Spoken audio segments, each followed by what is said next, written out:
Hey kid, don't ever let them get inside your head. They'll tell you what to do in life instead of everything you know that you could get.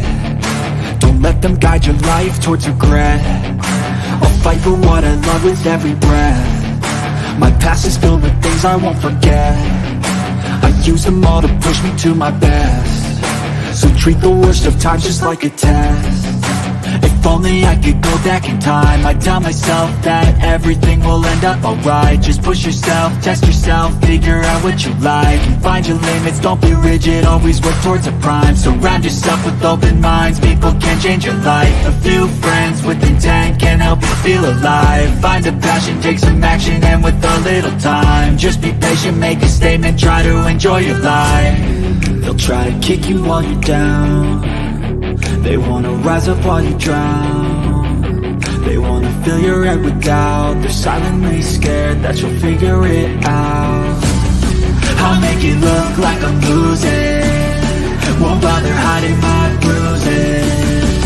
And when they finally think you're wounded, then it's your chance to be ruthless. I'll make it look like I'm losing, won't bother hiding my bruises. And when they finally think you're wounded, then it's your chance to be ruthless. You do it every time. Every time, I can't help it. I just love the song so much. What is up, guys? Happy Saturday! Happy Saturday! Thank you for joining us on the Off Label Podcast, your weekly dose of sanity. I feel like we've forgotten to say that the past few times, but got a good lineup today, and I had a pretty good day today. Did some work, got some stuff done. Kids did some fun projects with a family member, so that was cool. How was your day? How was your week? Week was boring. Didn't do a lot. Friday, though, I got paid around for sitting around and doing absolutely nothing most of the day, which is awesome. But, yeah, glad to get this 3-day weekend started. And today, I had lunch with the in-laws, which is always insufferable because they like to fight all the time. And, well, they're old, so they can't hear. So we're ending up pretty much yelling at them and repeating ourselves constantly, which kind of gets at me. But yeah, other than that. Oh, also got the flooring in the house so we can take care of everything later on as well. Oh, heck yeah. In a few weeks, I'm going to start working on the house again. Which, another $2,500 that's out of our accounts now. Yeah. It hurts. It does. We're redoing our kids' room right now, and it's gonna be dope. I shouldn't say we. My husband has literally he just ran with it. He just like took it over and he just did everything. Like this man, I'm not kidding you. This man literally measured out like where he wants like certain decorations to go.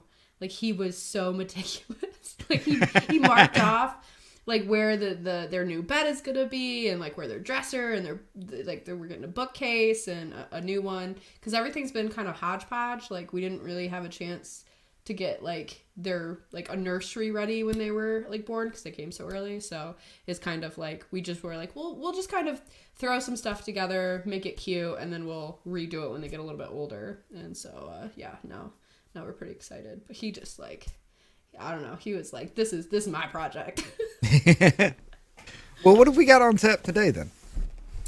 All right. So, there's a lot that happened this week. And I feel like it was just like a swarm. Like I would look into a topic and then like a day later, you know what I mean? Like 300 more articles were coming out about it, or new stuff was breaking about it. But I did want to talk about this weekend. If you guys like coffee like I do, then you're in luck, because I am partnered with Coffee Burn Coffee, and this weekend I'm really bad at promoting things, so just deal with it, guys. No, but seriously, they just dropped a new flavor of coffee, which is like their blackberry and cream, and their strawberries and cream was super freaking good. Like, it sounds really weird, but it was super good. But this weekend, with promo code Freely Ashley, you can get 10% off your order at Coffee Brand Coffee, which is a bit more than usual. It's a nice little Memorial Day sale. They also just dropped a bunch of Father's Day boxes, so go check them out. Hold on, let me drop the link in chat so you guys can go check them out. They're pretty sweet though. I dig them. I don't like coffee, but I will tell you the tea and cocoa was really good. Yeah, I haven't been able, I haven't tried the tea or the cocoa yet, which I do love cocoa. Don't get me wrong, but coffee's my first love, so. But yeah, okay. But yeah. After that, what have we got going on? I had to tell you guys, I'm sorry. I had to tell everybody because it was, it's a good deal, and it's good coffee. Come on, man. I gotta learn how to grift better, quite honestly, but I'm not great at it. It's not my gig. Anyhow, let's get into this. So Bud Light is having a rough time, guys. Okay.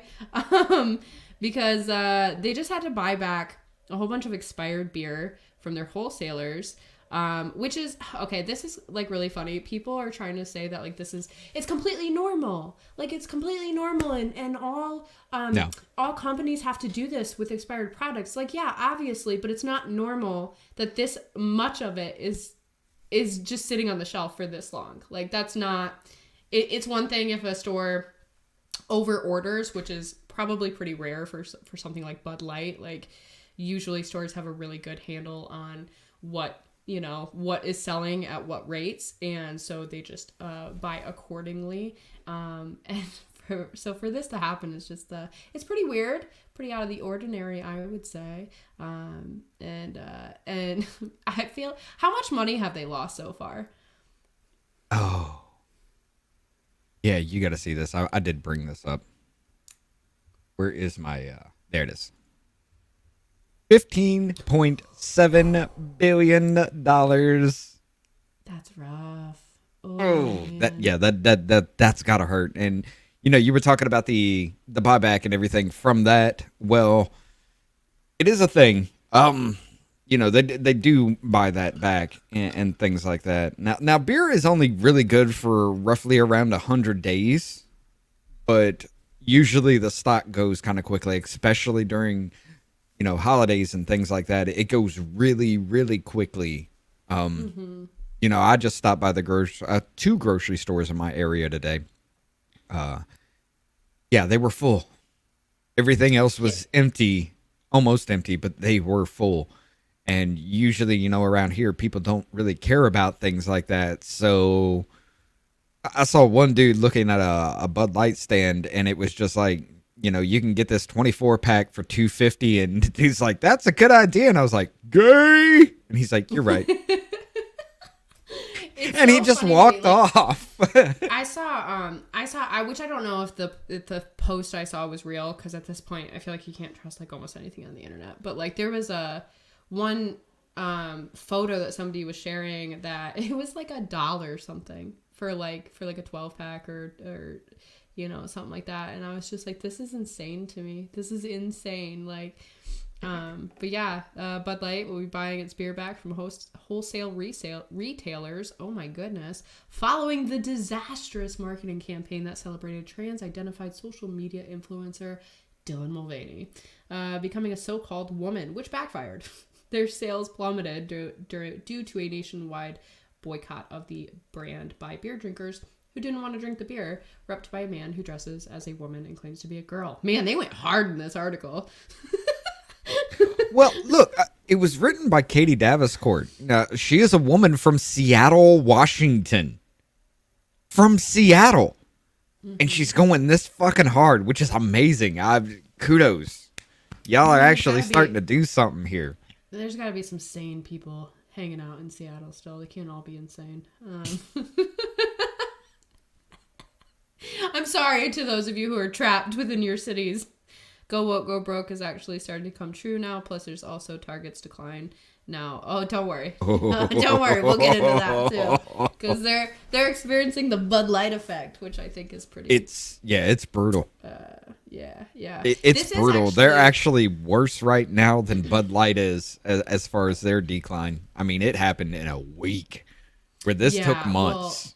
Well, and I think what's interesting is something like Bud Light, right? So what happens is it's a tier effect, because it's people stop buying in the stores first, right? So, it takes a little bit to see that reflect, but then what happens is like, a lot of bars, events, and just stores in general kept buying the beer because that's just their normal order, right? They just kept putting in their normal order, getting their normal amount, and then it sits. And then so they stop ordering. You know what I mean? If they're not selling the product, they're not going to keep ordering. So then it will reflect another big impact, another big hit on them. And that's why sometimes it takes a little bit of time, because there's just levels of this that occur, obviously.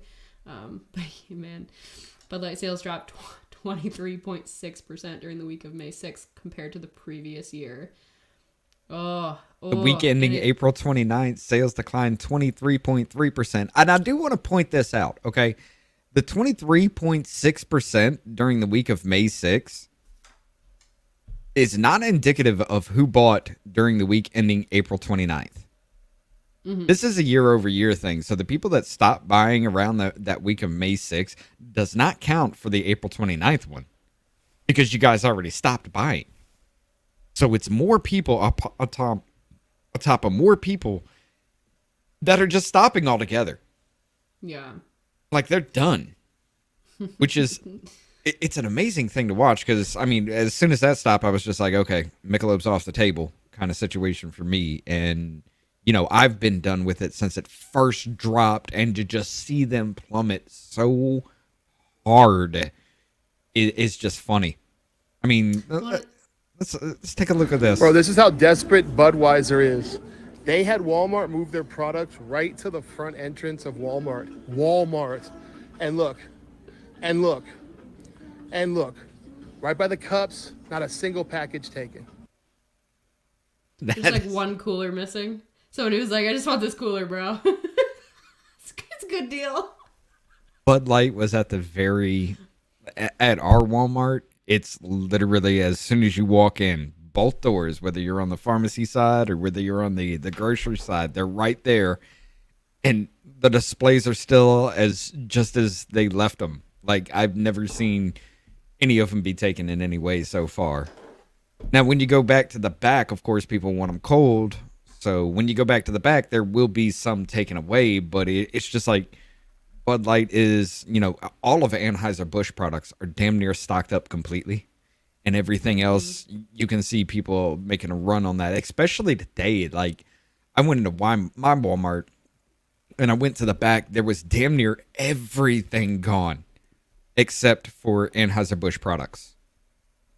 And I'm thinking the only reason people took that was, A, there are some who don't care, or B, it's just like, well, I got to get something. Everything else is trashed at this point, I went into the Publix, and Publix looked the same way. Like, Publix was even worse because they were cleaned out of everything except Anheuser-Busch products. And I mean cleaned out. There was nothing in the back. I asked them. They're like, nope, we got nothing. I was like, wow. Well, and it's, it's funny because at the exact same time that Bud Light's sales started plummeting than their competitors, they start rising. I think PBR was a really big one. Here we go. Yep. While Bud Light continues to see a steady decline in sales, the American beer giant's competitors are seeing sales spike. Pabst Blue Ribbon was up 21.6% in the week of May 6th compared to 18.9% increase the previous week. And I think there's a couple other ones too. But yeah, they're just getting like I do find like having a party over there. I do find it amazing though, because like people are giving up Bud Light. Now, I used to be a Michelob drinker, I'm not gonna lie, but people are giving up shitty beer for shittier beer. Like, Pabst Blue Ribbon is horrible. Oh, It really is. But apparently, there's a lot of people out there that like it, and I don't care. But to me, it's horrible. And like Steel Reserve is even up as well. Who the fuck my drinks Steel God. Reserve? dude, alcoholics. Look, I'm I'm sorry, functional, but I hate Steel Reserve. All right, it's not a thing. Bro, if you're drinking Steelies, you maybe reevaluate some life choices. I'm just saying, much love, but like, I mean, But yeah, they completely tank in every single way in this. Like this one right here, this 15.7 billion. This was May 24th of 2023. They've lost $15.7 billion, and their rivals gained 3.2 billion apiece. oh my god, and I think I forgot to pull the article, but they just partnered up with Harley Davidson. Anheuser-Busch partnered with Harley Davidson. No. And apparently is doing like a very manly campaign. And I was like, bro, this just gets funnier. This just keeps getting funnier for me. Like, I think it's the funniest thing. It's like if you make one of these decisions with marketing, you know that you're about to alienate most of your base, especially like you know who your base is, you know who your target demographic is, and you know that they wouldn't have supported any of this. And so it was huge risk. It was a huge gamble. But when you do something like this, you can't like backtrack. Like you have to just double down, or else then you piss off everyone, which is exactly what happened, because then they pissed off all the people on the left because they were trying to backtrack so hard and reverse course and like correct. And it's just like, okay, look, like I was listening to Kevin O'Leary, is that his name? He's from Shark Tank, bald guy. He was on Fox and he was doing a segment, and that was the only reason I freaking even watched it, was because I was like, oh, what does he have to say? Because he's a business guy, you know? And he was like, yeah, we're going to be studying what happened to Bud Light in business courses for like the rest of time because there's so many facets to it that people can just learn from and learn what not to do. Well, see, I'm gonna go ahead and say this 100%. Like, the Budweiser brand just screwed themselves because they tried to burn candles at both ends. Now they went through the whole, the Clydesdale thing, that didn't work. We're about to see the little Harley Davidson thing, that didn't work. They promoted a Pride event, that didn't work. So they're just screwed all around. Like everybody's just like, nope, you're done. So Anheuser-Busch is hurting. I don't, and it's so interesting to me because it's like that's so rare to actually happen. Like usually you can get somebody to buy your products, you know what I mean? But it's just when you make a marketing decision, when you go political, and then you go, oh no, we've made a horrible mistake here. Let's try to win back our base, and they're like, no, we're gonna ignore you now, and the other side is like, okay, well now we're gonna ignore you too. Like everybody's just F off. Like it's well. Well, I'm going to leave this comment up while we watch this. The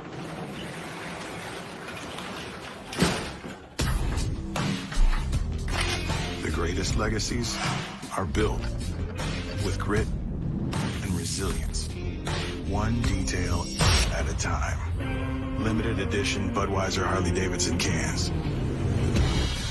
For those who give everything to their craft. This Bud's for you. Look, I'm going to be honest. If I was the dude in the commercial, I'd have said, you're never going to show my face. Not that whole wiping the sweat away thing. You best cut that because that ain't happening. Oh, man. That was like the most cope I've ever seen in an ad. Just please, men, just buy our beer again, please, guys. Yeah, that was it. That was a joke back then, though, where they they played the woman face thing. Bud Light ad with the guy. Oh yeah. I actually just recently saw somebody tweet that because they were like, "Look, this is what they used to be doing," and I thought it was pretty funny. Bud Light sponsoring LGBT pride events. Jesus Christ, so many guys. They went both directions, like. they got blowback from the right about this, and they just tried to pull it back without. Look, I understand the whole asking for an apology thing is kind of shitty. It's kind of the same thing, you know. It's yes, it is. Mm-hmm. But now, it's not, because you're trying to burn the candle at both ends. All right. Do you want your woke crowd, or do you want your original clientele back? Because you just fucked yourself. So the only way out is an apology to one side or the other. There's no getting out of this now. I don't even think that will work at this point. Like, I don't know. For most of us, no. Me, for the sane, it won't. Yeah, to me, it's like, well, they would only be apologizing to get you to buy their beer. Like, they don't mean anything. They don't mean any of this. Like, they say this butt's for you. Shut up, Midwest. Oh my god. Just kidding. I love you, but no, like, you know, and it's really funny to me too, because like regarding the whole Dylan Mulvaney thing, Anheuser-Busch's chief executive said it was one can, one influencer, one post, not a campaign. And it's like, okay, so this is really interesting just in regards of like, you guys are trying so hard to minimize this when you wanted it to get a lot of eyes, right? And at first I was like, well, I mean, it is one way to, like, you know, outrage marketing is a thing, right? It's like everyone's talking about you. Everyone's, you know, sharing the post, sharing the ad, sharing, you know, the campaign and all of this stuff, right? Well, apparently it's not a campaign. It's just one post, one ad, right? One can. It wasn't like a whole line, but it's still super strange to me. Like, why would you even do that? Why would you dip your toe? Just make your product and shut up. Like, that's how I feel. Like, if you're going to do business, just market it to everyone. You don't need to make a political statement. It's actually the biggest problem that I have with all these, like, June's coming up and we're already seeing all the pride washing splattered across with all the rainbow unicorn crap. You know what I mean? And it's just, which I love unicorns and I love rainbows separately, okay? Which is very frustrating. There's a lot of unicorn rainbow things in my household because I have a little girl. And it's like people would be like, propaganda. Just kidding. But no, it's, it frustrates me just because it's like these companies don't even care about you. They're just doing it a month a year to get you to buy their products. They're going to mark up everything as well. And then they slip away and they don't talk about it the rest of the year. What are you giggling about? I just find this entire thing funny because it's like, all right, of course, it's been done time and time and time again. Like every single company out there, especially for Pride Month, even BMW, like paste the rainbow flag on their emblem, and nobody cares until alcohol is concerned. Like, this is America, ladies and gentlemen. This is the reason why. America. Like, you can go after kids, fine. We'll fight back a little bit, but don't you touch our fucking alcohol. It gets me every time. Like, this was the breaking point kind of situation. And, like, everybody's done with it now. Both sides, they're just like, oh, you don't want to support us? Well, F you. Oh, you're trying to push some weird dude and woman face that just needs to go away? F you. And it just keeps getting worse. And every single company is falling in line, right, in lockstep with Bud Light. Like, did y'all not learn anything? I know ad campaigns take a while to, you know, to produce and get it all working and everything, but when something like this comes along, I don't care how much money I've thrown at marketing. I'd be like, start over. Let's do something else, because this ain't it. This is not it in any way. Reverse course. Don't you ever, any single one of you leak some shit? No, you're going to jail. We're gonna sue you into fucking oblivion, because there ain't no way you're ruining this brand. Yeah, and it's, I don't know, the whole thing is wild to me. Again, it just keeps getting funnier, in my opinion, just with the moves that they're doing. And I'm like, guys. And they're probably starting to really panic, you know, like that's why they're like just hardcore, like we're not doing well. We gotta figure this out. They really screwed us with this one, guys. But it's like, you all knew that this was gonna happen. If you didn't know that if you really thought that there wouldn't be this much pushback, and maybe they didn't because there hasn't been this much pushback, but people are just tired of it all. And, you know, I said that too. It's like, bro, it's not that, it's not any one given thing. It's that this is just everywhere, all of the time, being pushed in our face constantly. And I don't see the point of it. Like, activists are actually actively creating disdain for the LGBTQIA freaking ampersand / umbrella, you know, like. How did it go from a plus to a minus now, though? There's like, that's the thing. Like, yeah, they're adding the minus. It's just like LGBTQIA minus. Like, what happened? 2S minus is something like that. Like, it used to be 2S for two spirit, and then, you know, everybody made fun of it because it's like two slug butts. So they put 2S at the end and turn the plus to a minus. Like, y'all can't even come up with your own shit and just stay with it. So how the hell are we? The minus is probably like non-humans or something. Who knows? The lizard people. The humans that the otherkin, you know. Those that aren't human but look human. There is a lot of them out there. And I'm not talking about like trans or anything like that. I'm just talking about regular everyday people that are just, you know, what the fuck? I'm like 78% sure that Joe Biden and Kamala Harris aren't real people. Like that they're just like robots walking around. It's because Joe Biden's the first generation robot. He just breaking down everywhere, and they don't know how to fix it. Yeah, it was like a really bad run. They're like, we'll get it next time. Well, Kanye is the next one, I think, because he's looking weird now. All of a sudden. It's really funny to me, but like, because there's some pretty elaborate conspiracy theories out there about like the clones and stuff like that, and it always makes me laugh, you know. Joe like, Biden these is are, like these are fun to think about, but Joe Biden is like the predecessor to Data in Star Trek, and nobody can figure it out to reproduce anything like that. So yeah, it's just weird and off-putting. It just went kind of right over my head because I've never watched that. Oh my god. I don't like Star Trek and I don't like Star Wars. I'm never gonna watch either one of those. Yeah, you can judge me. It's okay. I also hate ranch dressing, so you can judge me more for that too. Well, I'm okay with that because there's only a few things that I like ranch dressing on, like fried pickles. Okay. They're awesome, but yeah. You know, Southwest Ranch that like Beat Ups has. It's pretty tasty. I'll deal with that, but I you know what's frustrating? I try ranch dressing every few years just to see if I like it because it's actually kind of annoying to not have an everything sauce, but Chick-fil-A sauce is now my everything sauce. The minus is for the gay Canadians. That choked me. Look, there's,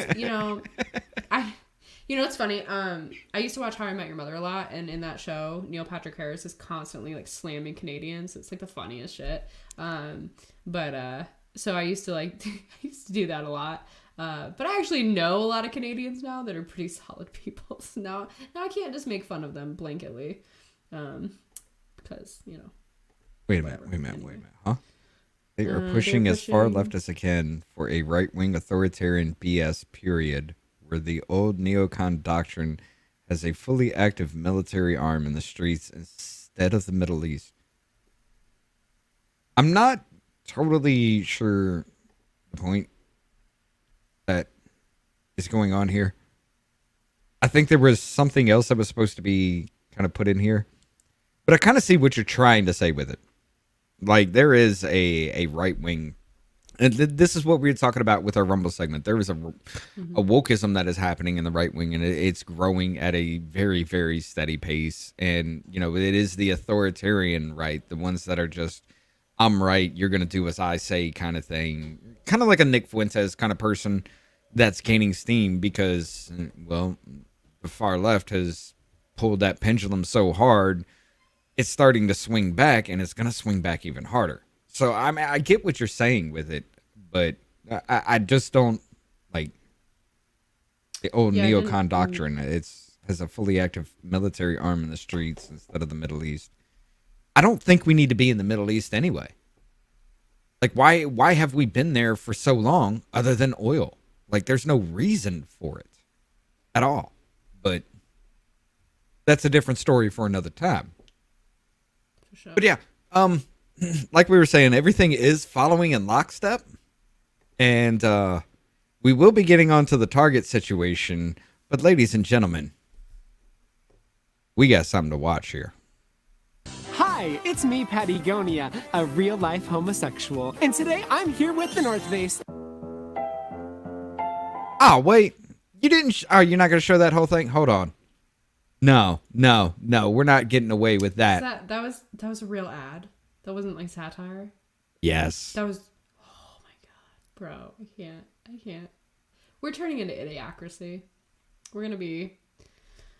It's not gonna be good. I'm not gonna let it get away with that cutaway there. No. Yeah.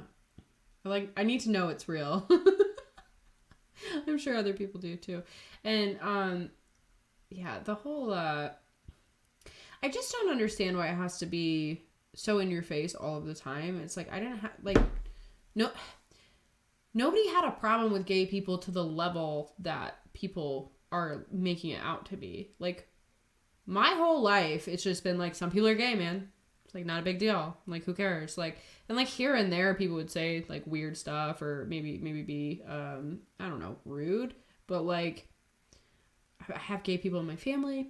I've known gay people my whole life. I remember I actually called out somebody one time because he was being super homophobic when we were like legit, like hateful of like gay people back in the day. And I was like, I kind of pulled him aside. I was like, dude, are you doing this because you're actually gay? Like, are you having a hard time with it? Like, it's okay. And he like denied it. And then a couple years later he came out and he like came out, he like sent me a message and was like, yeah, I'm sorry about that. It was just super gay. And I was like, that's fine, man. Like, but you didn't like, it was You're just internally so weird to me. hate. Look, do your thing. Literally, do your thing. You know, even as a kid, okay, as a kid, kids are gonna bully you for that, but whatever. When they grow up, they're just gonna be like, it doesn't matter. I don't care. Just let me pay my bills and you do you kind of situation. You know, so it doesn't matter really. It irritates as long as me. you're not pushing it on them.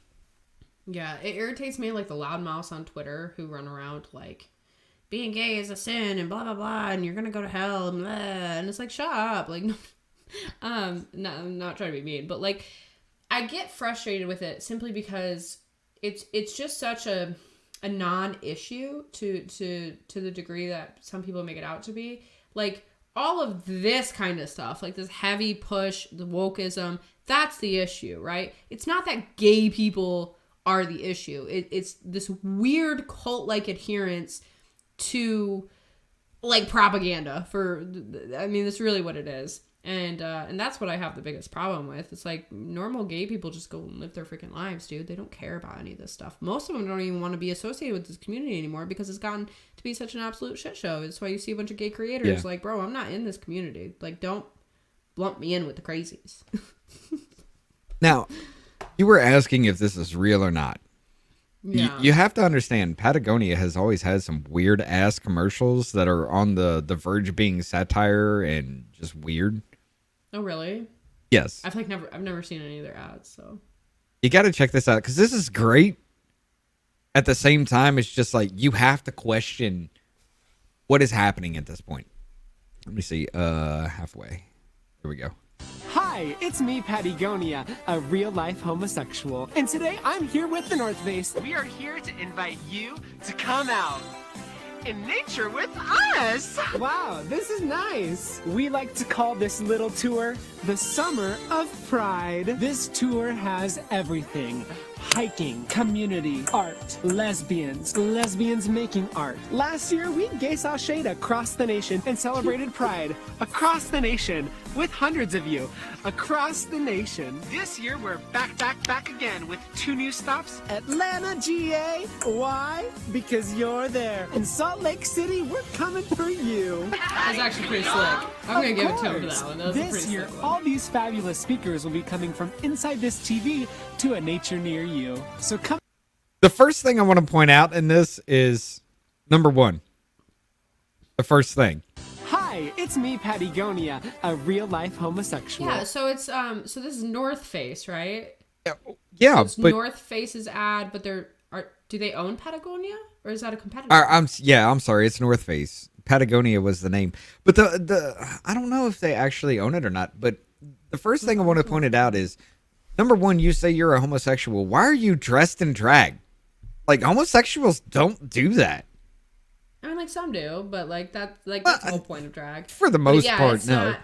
It's not like a like it's so frustrating. All the gay dudes that I know do not do anything like that at all. Yeah, like this like super flamboyant, like crazy loud stereotype actually irritates me quite a bit. And I think that there are some gay guys who feel like they have to kind of put that on, which I don't like. That sucks for them if they feel like they have to kind of do the stereotype. There's like plenty of just like regular like dudes who just happen to be gay. Like Dave Rubin is one, you know.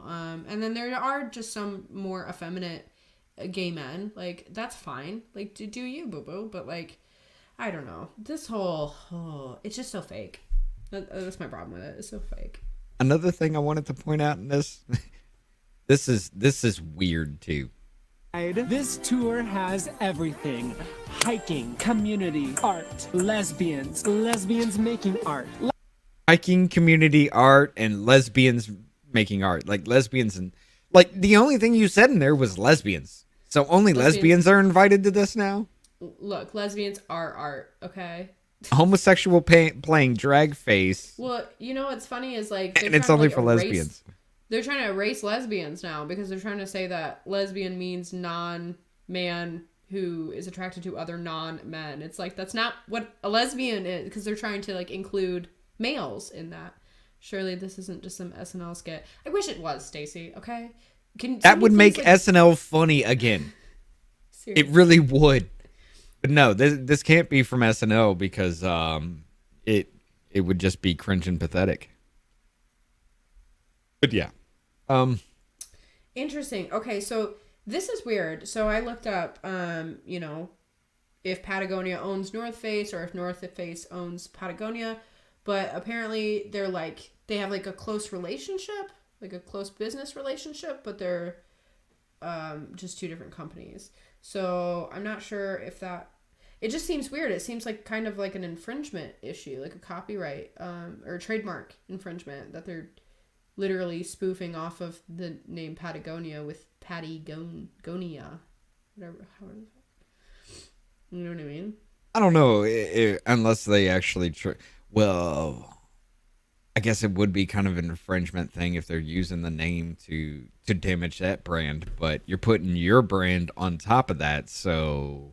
Well, it's like a trademark issue because it's in my opinion, like I don't know a whole lot about that kind of stuff either, so I might be completely wrong, but it seems like it would be. Patagonia has always been like it always had like a metrosexual vibe for guys, like not on the gay side, but I haven't heard that term in a lot of gay things. Like you got guys that'll dress up all preppy and pick their eyebrows and do all types of things that normal guys just don't do. That would be the metrosexual thing. It's like the precursor to gay. Precursor to being gay. I don't even know how to put it other than that. The only like Patagonia thing I know about is like the actual place, because they had an episode of, what was it, Alone there. I think that's what they did there. They did Alone in like the actual location, because that's like a place, Patagonia. So I couldn't tell you what it is, but let's go ahead and jump into the Target thing then.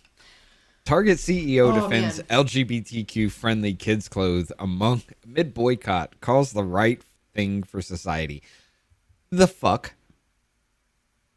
Target's top executive dismissed the social media uproar over the retailer's new line of LGBTQ friendly kids clothing, saying that the marketing products are good for business and the right thing for society. Outraged shoppers posted videos and images on social media showing bathing suits that offer extra crotch coverage, as well as rainbow-covered onesies for infants and children. Did you see the thing that Alex Stein did with that? Well, I saw Chrissy Mayer Well, I meant to pull that post too that she, because she posted about it on Twitter, and it was actually a pretty funny joke, and she like went like viral for it. Hold on, let me see if I can pull it up really quick. But because she made it like a joke out of it, right? And she just took a picture with the tuck friendly kid swimsuits. How crazy that sounds. But then like it just went viral, and a whole bunch of like news publications like picked it up. They called her like a it was funny because I shared one, and it was like because they like called her like a celebrity or something. I was like, look, Chrissy, you a celeb now, girl, what up? Oh yeah, I saw that. And she's like, oh wow. Yeah. And it was funny just because she had just gone viral for like the Dylan Mulvaney jokes, so it was very, very on brand at that point for her. And I just thought it was the whole thing was, well, you know. Here's the Alex Stein thing. We're gonna do an Inception. We're gonna play Rumble on YouTube. So this is gonna be a thing. Okay. This is not, you guys see this? It's tuck friendly. You see? That woman's already done with him. Yeah, I saw it on TikTok. We're at Target, checking out their Tuck Friendly Pride collection. That's right, guys. Extra crotch coverage, Tuck Friendly construction. Thank you, Target. No, it is. I don't think this is a tucking one. Yeah, it is. Look. Tuck friendly construction. Okay, well, let's see how tuck friendly it is. Yeah, well, you can. Wow, it's so tuck friendly. It's nice. It's Hold up. Did he just look in another dressing room? He came out of one and opened the door to another. Did y'all see that? Hold the fuck up. What'd you just do, Alex? No, I didn't. You can. See, he comes out of that one. It's nice. And he just opens a random door. Now, granted, it was open, which means there ain't somebody in there. But, I mean, just like, you don't need to be doing that, dude. He does weird stuff. You guys see this? It's tuck friendly. You see? Extra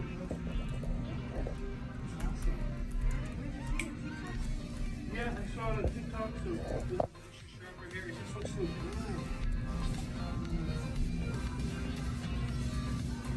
Look, you can't even see it, guys. It's like, this is the best tuck friendly construction I've ever seen. You see this? This is, Target is so progressive. I love it. Thank you, Target. I just feel like I could run. Oh, I could exercise in this.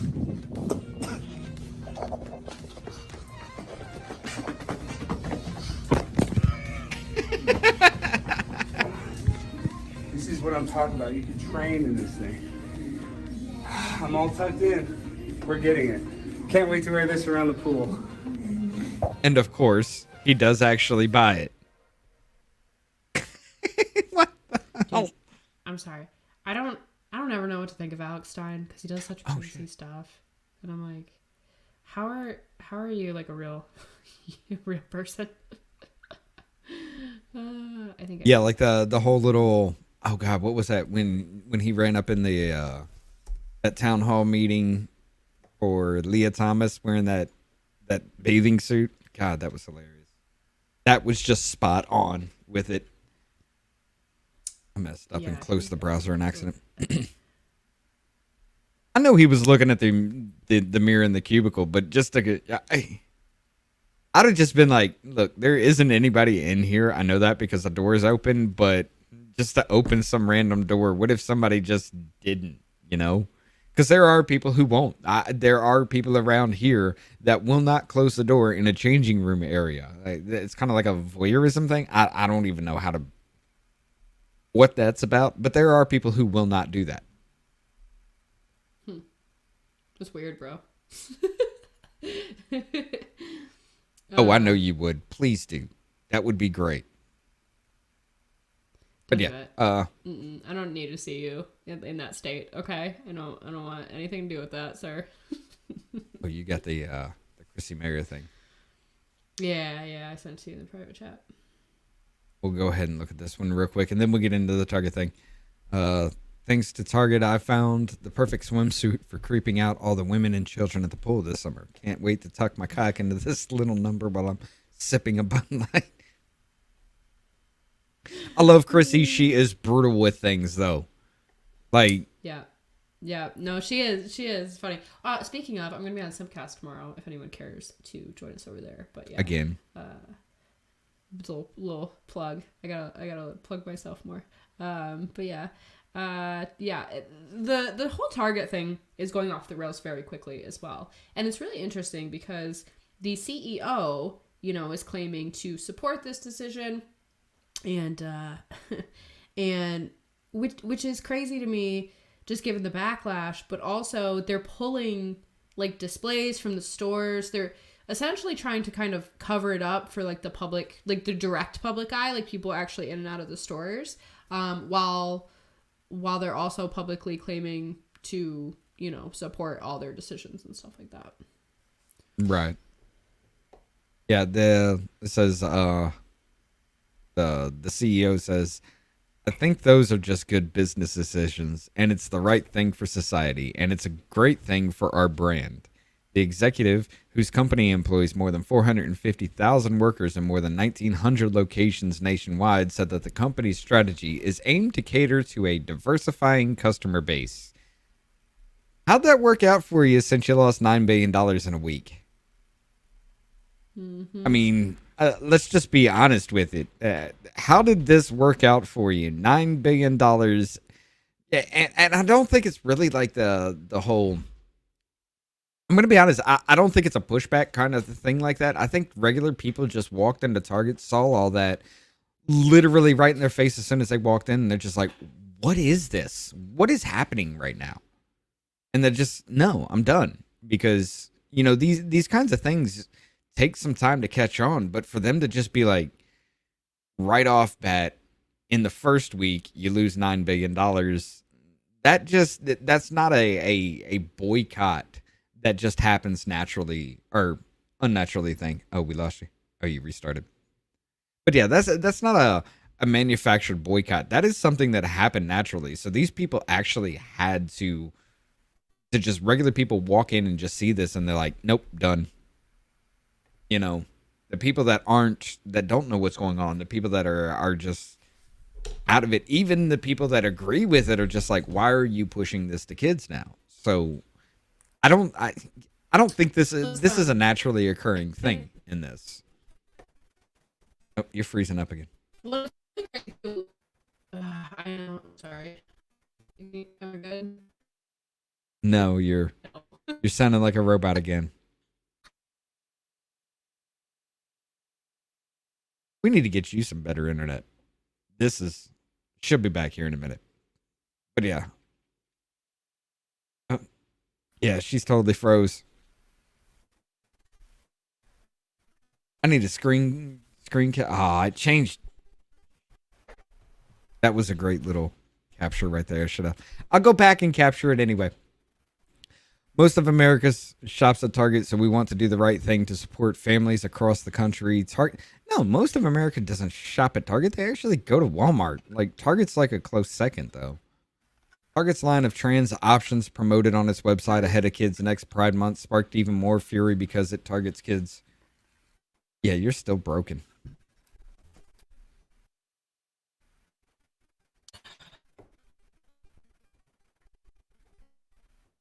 She's got some troubleshooting to do. I know that the focus on diversity and inclusion and equity has fueled much of our growth over the last 9 years. No. I mean, how is that a thing? Because this has never been something that actually, like, this is new in Target's brand. Now, you can find some subtle things that they have pushed along the way that everybody is just like, it's kind of a whatever situation. But this is just flat out, right out, putting it in your face. This is not over the last 9 years kind of situation. No, you do this right off bat and everybody's just like, the fuck is happening? So yeah. Well, it's especially weird just that it's marketed towards children, and that's just not okay. And I also I brought it to my husband the other day. I was like, there's a lot of these like tuck friendly type clothing, and nobody's talking about the potential physical ramifications of that.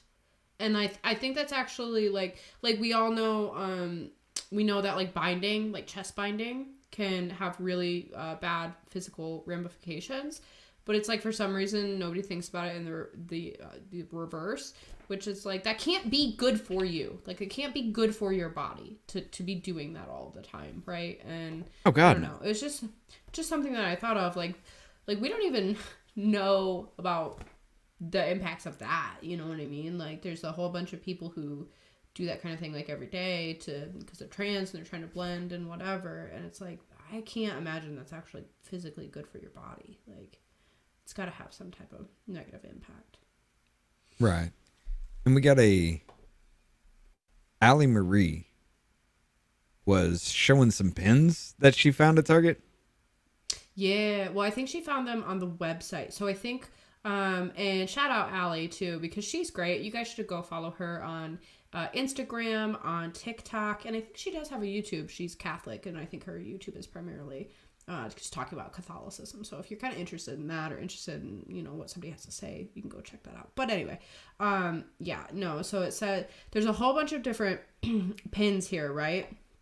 Like Jesus loves trans kids, young. This is the one that really got me and really struck a chord with me, is the young, bisexual, and willing. It just sends so many red flags shooting through me. Like, how? No. That to me is, like, I think I grabbed, because I think she has just one image of that pin, and I shared it on my story, and I was like, literal child grooming. Like, that's grooming. Like, that, this qualifies. This is like a weird commercialized, oh, that's what I said. I said commercialized child grooming. Like, because it's just so strange. It's so strange. Like, queer fuck, like, gay and sober. Okay, well, that's positive. Straight suck, cool. Queer swallow. That's so gross. This is so gross. Like, I'm sorry. And I don't know. Like, gender explorer. Don't die wondering. What? I'm the one Fox News warned you about. Ooh. Gay whales against racism. What? What does that even mean? Is that like gay fat people who are anti-racist, I guess? I am so confused at this point. Butch is beautiful. Not gay as in unicorn. Queer as in mysterious cryptid. What the queer sex will set you free. No, hold up. Queer sex will set you free. What the? Like, this is what I have a problem with, is that there's no promotion of, like, heterosexuality in this way, right? Like, it's just the norm. A bunch of people are just straight. That's how society has moved forward. Like, that's how you, like, I watched some crazy leftist the other day, and I watched this YouTube video talking about, like, the Timcast episode with Lance from the Surfs, which I'm gonna do a video on. Okay, guys, like, I'm just really late off the ball, but I'm trying. Anyway, and he said something along the lines of, like, well, even if everybody was trans, what would it matter? And I'm like, because the human race would cease to exist if everyone was trans or if everyone was gay. That's just the truth. Like, there has to be a majority of straight people for the human race to continue. Like, that's actually why anyway, go ahead. Even if it was like a trans man marries a trans woman and they make a baby and everything, like, all you have done is just switch the gender roles within society. You're still the same damn thing. It's just a dude acts like a woman and a woman that's basically it. Still straight. That's the only way that humankind can propagate beyond that point, and it's no. I mean, that would be just a complete flip of what we've done for how long now? 5, 6, 7,000 years? Something like that? Oh, my God. I mean, longer than that. Like, way longer. But yeah. Well, if you want to go back to like Cro-Magnon times and everything, it's still kind of a human link to that, and they still did that. But then again, it was more like it hit a woman over the head with a rock and drag her back to the cave kind of situation. Let's not go back to that. I don't want to go back to that kind of situation, but That's yeah. not a good. I don't think that's the Brock Turner treatment isn't really a good vibe. No, I'm with you on that one. But yeah, No, but- apparently they've actually partnered with the Satanist brand for Pride collection. Live, laugh, lesbian. Like what? Yeah. Yep. Part of the new Pride collection And that's introducing where- Target. Huh? That's where what? That's where the pins came from. Is the Satanist? Oh. Okay, that kind of makes a little more sense now. But yeah, part of the new Pride collection introduced Target's included clothing made in UK-based brand whose designer had expressed Satanist views, according to a report.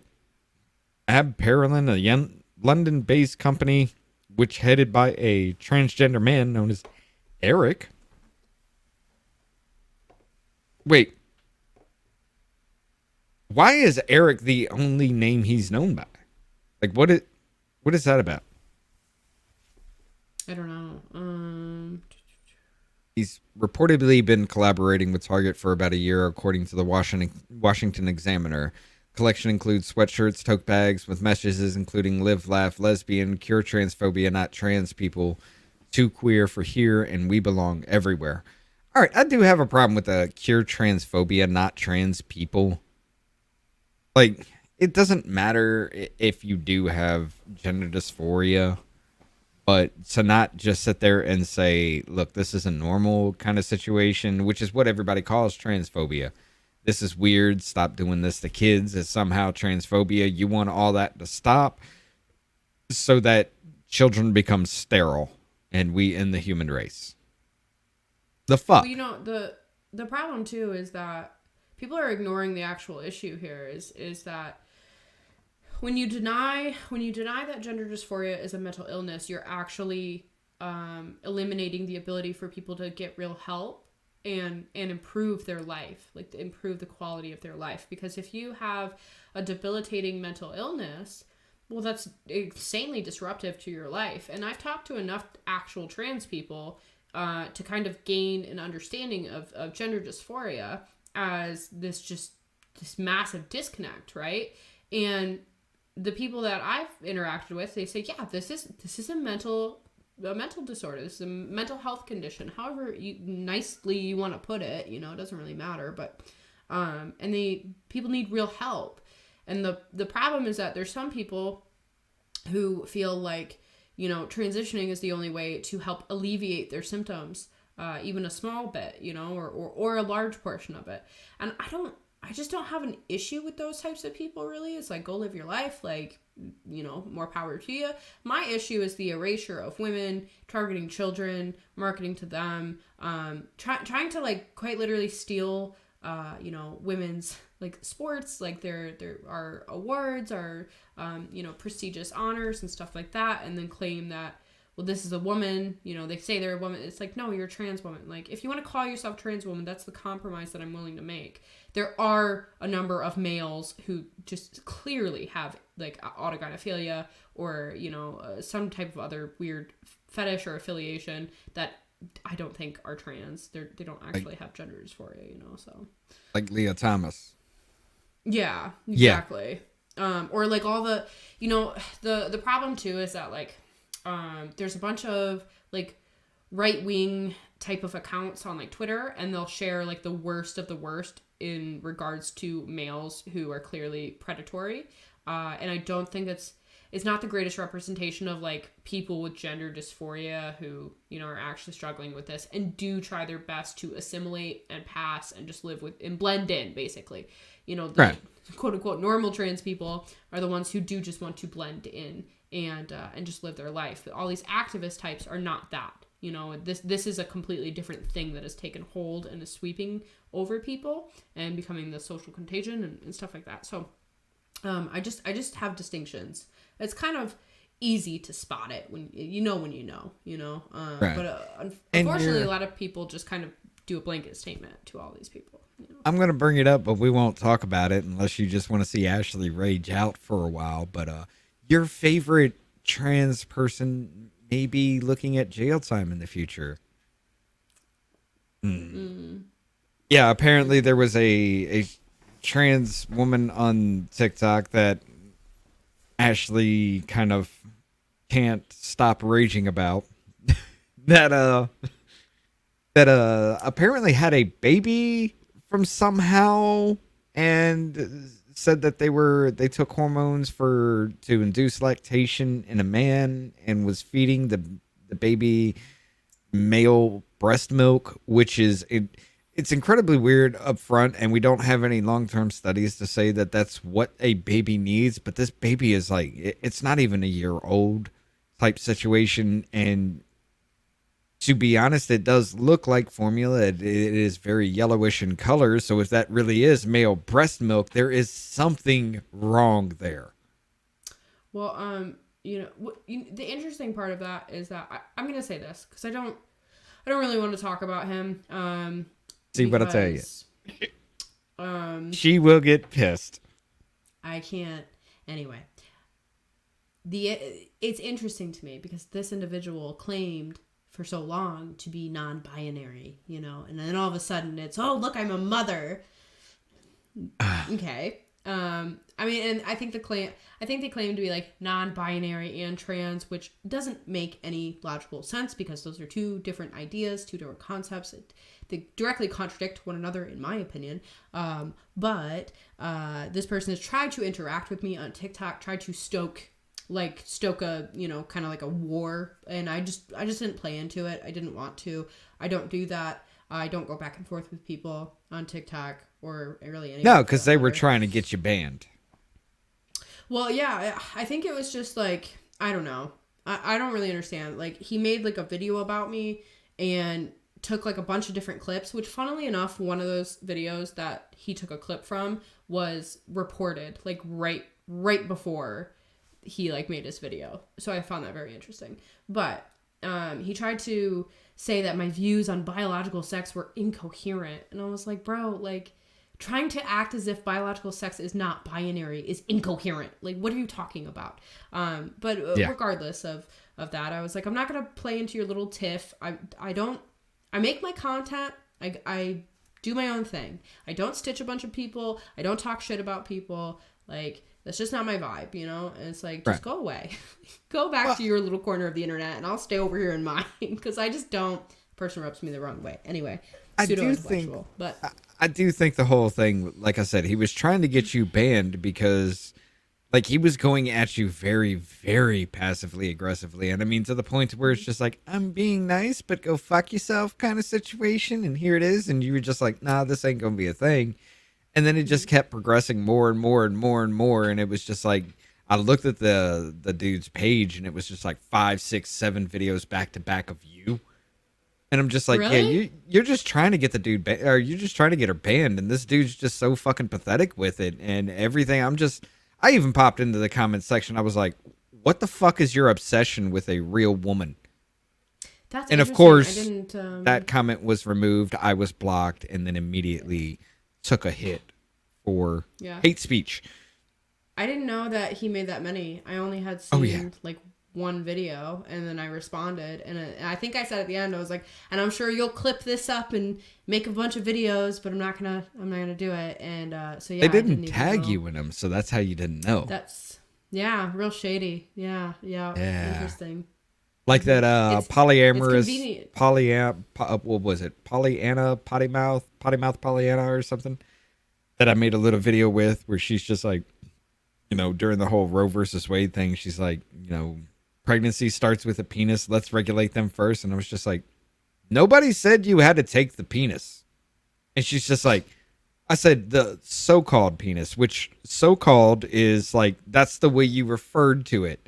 Now everybody's like, so-called, oh, you're saying it's not a real thing. No, stop changing language. Number one, so-called is the way you're referring to it. That's the way it actually means. So I was just like, nobody said you had to take the so-called penis to get pregnant. And she's just like, dude, that's what she blocked me. And then she's like, that's what a penis is. You're so stupid kind of situation. She didn't like refute anything that I said in that. But it was funny as hell that she blocked me. And you were the one that sent me that video where I wound up in a cut of somebody else taking that shit on. And I'm just like, that was fucking amazing. Like, it's just, I don't know. I don't understand when people do that. Like, I used to respond to like a bunch of comments on TikTok, right? And I just started doing it less and less because I was like, I just want to make my content. I just want to express my views. I want to share my perspectives. And then I just want to do my own thing. And I don't want to start a bunch of crap with people. Like, it's just not me. And I'm eager to see which company will collab with Jeffrey Marsh. That will be incendiary.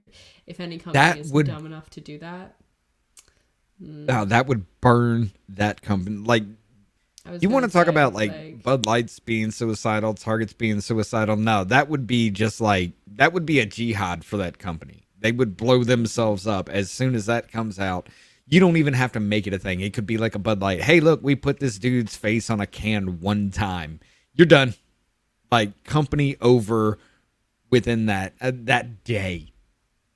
Because that's just like, you think Dylan Mulvaney's controversy? No, that dude he is literally targeting kids for grooming. And there's a lot to that dude that is just, he rides the line so well. I'll give him that. But he is a pedophile. And I will make that claim. Yeah. I don't care. Anybody can come after me. That dude is a pedophile. And it's so obvious. It's, yeah. And I don't understand wanting to involve children in all of this kind of stuff. I just let children be children. Let them protect their innocence and protect them from. That's the only way they can reproduce, though. Like, that's the only way they can reproduce. Is to just recruit somebody, brainwash them into this because, okay, so you transition, you take out every reproductive organ within you. How the hell are you going to create a kid? The only way you can do it is to get somebody else's kid. It's literally just like, I guess you would say legal kidnapping would be the best way to describe that because you're brainwashing them into an ideology to follow them and be their tutelage, I guess. Well, apparently we're just giving babies to people so that they can prove their weird crackpot, assumptions about how sex is malleable. Anyway, I don't want to. We go into the John Money situation again. Well, I just have all of these problems with like. There's a lot of males right now who are saying that they can do stuff like breastfeed, and it's like. There is little to no research on what you are actually producing, what is within that. There are numerous safety issues. Like, parents got in trouble and got sentenced to prison time because they were feeding their infants raw vegan diets, and the infant died because they were malnourished, because they weren't getting the right nutrients. So if you're sitting here only I just want kids to be protected, and I want kids to be okay. That's my goal. I don't want to... you go live your freaking life, but leave children alone. Leave kids out of this. Do not use children as a way to fulfill your desires, your wants, your need to feel validated within your identity, whatever that means. Like, you should be able to do that by yourself. If you do not feel validated as a human being, like, go figure yourself out. Go do some deep reflection, right? Like, yeah, vegan mother guilty of murder for starving child to death. Unstrict. These parents thought they were doing the right thing. They thought that, their ideological beliefs were correct. They thought it was healthy. They killed their child because of it. And it's so freaking sad because I am sure those parents did not intend to do that. But they also probably ignored a million warning signs on the way because they're just very committed, because veganism itself can become some weird cult-like religion. Anything can be a cult, guys. Just like keep that in mind. Like, anything can be a cult. Oh yeah. But I do want to point this out. It's really ag babies. Yeah, there is a thing too where they are actually growing infants in artificial wombs and stuff to where you can genetically modify them into whatever you want them to be. So yeah, I mean, they could possibly do that as a way of reproduction as well. But that's just like Matrix style shit. So, I can't look past that. So it reminds me of The Island. Do you ever see that? Yeah. Yeah, and so like they're trying to like grow, clones, right? And they realized that they had to have them alive, and like they had to have them conscious because all the clones kept dying, right? So they told everyone that your clones are they're brain dead, they're vegetables, they're lying in a pod somewhere. Like basically, it literally looks like an amniotic sac, like how the movie portrays it, right? Right. And then come to find out, all these people think that they're real people, and they think that they're in an apocalyptic situation, and then two of them escape, and then it's like chaos. But the artificial womb thing is a very real goal, right? And I don't like any of it. I think that we're playing around with things that we should not be playing around with. It's more along, like, again, people always love to say, can we do this? Okay, well, should we? And I don't think we should. No.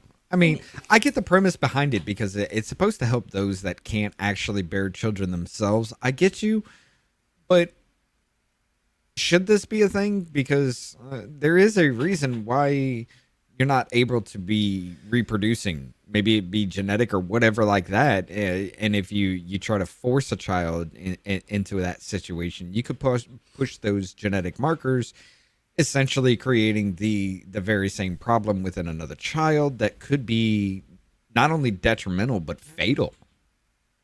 So you're basically bringing up a child artificially for it to just die. Is that really what you want for a child?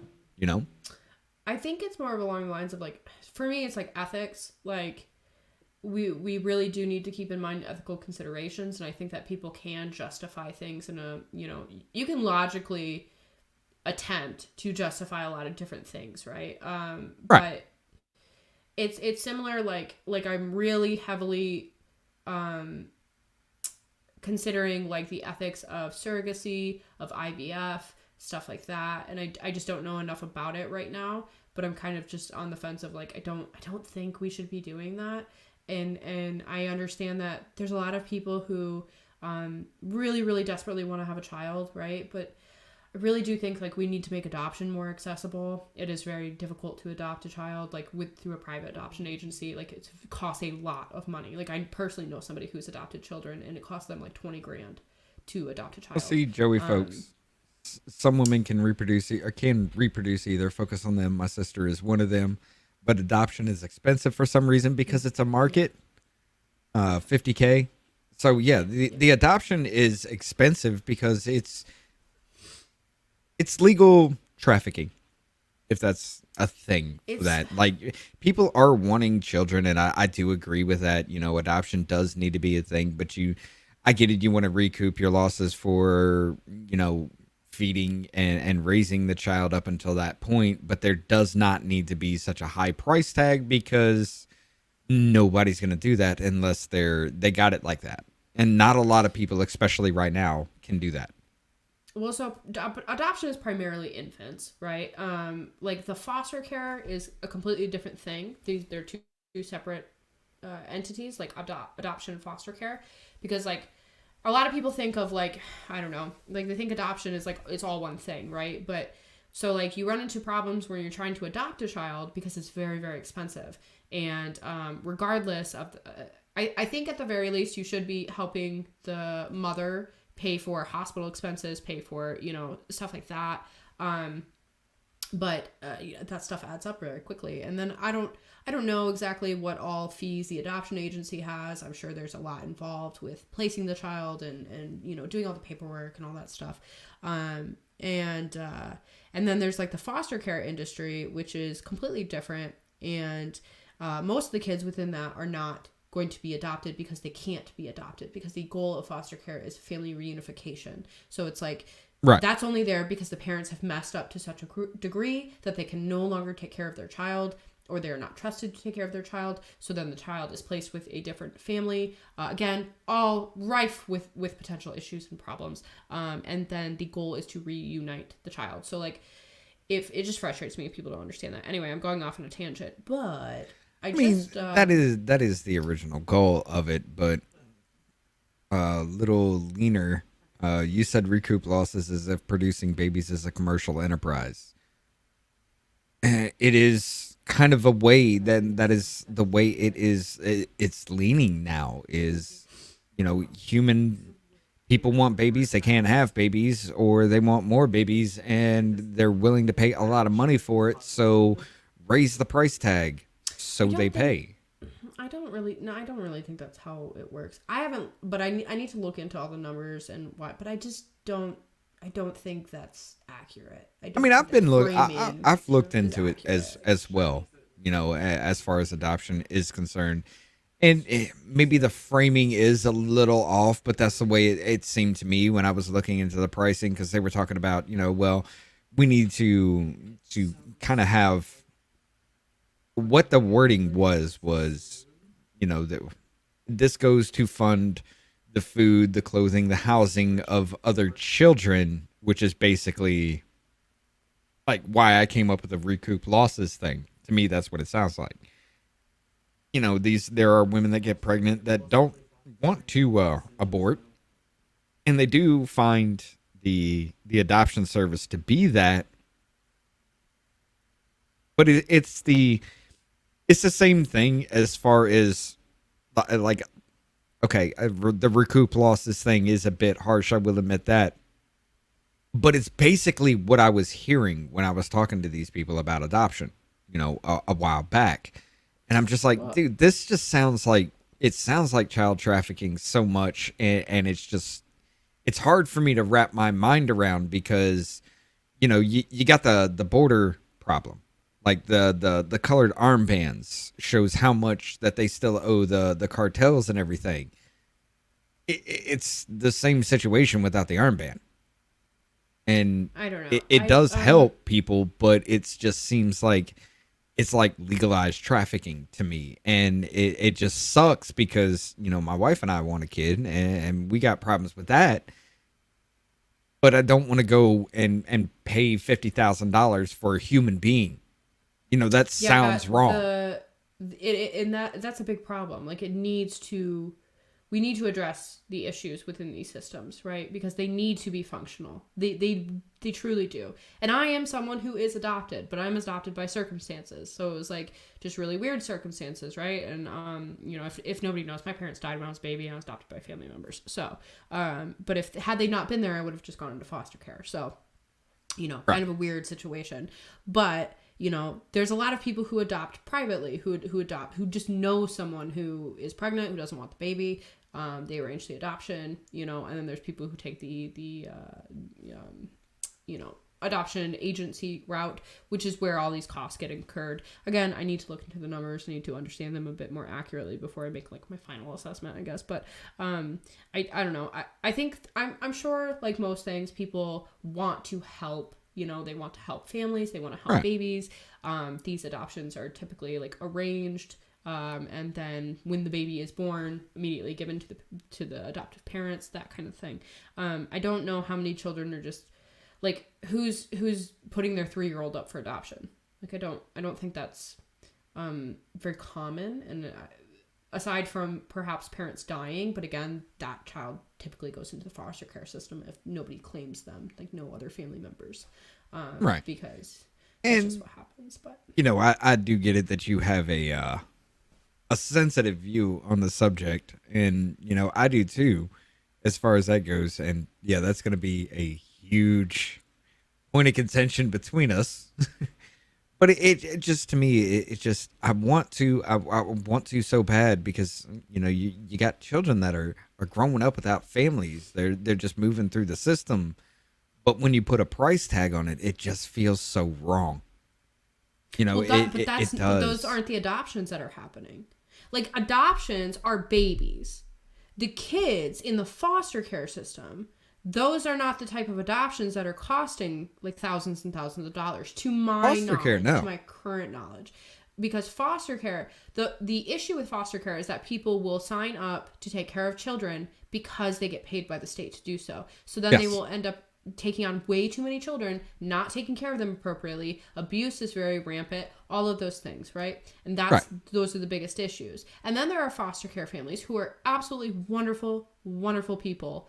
And I know some. Like, and it's almost heartbreaking on the reverse end, because a lot of those people will take care of kids for so long and really want to adopt them, but be unable to adopt them because they're still tied to their parents, right? So it's actually very hard to keep kids and adopt them through foster care.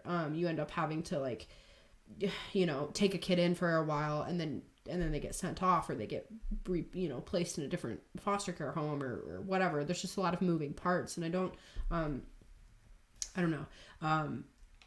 Again, I'd have to look into everything a little bit more thoroughly, but I think the only the vast majority of children being adopted through adoption agencies are babies. These are arranged adoptions, right? Again, there's a lot After of a certain cost, period, but I think, it just comes to a point where it's just like it becomes hard for those children to be adopted because they've grown up to a certain point, and people just within want foster care. yeah, you know. Well, and there's also a very real problem with people actually being ill-equipped to handle certain kids' needs, right?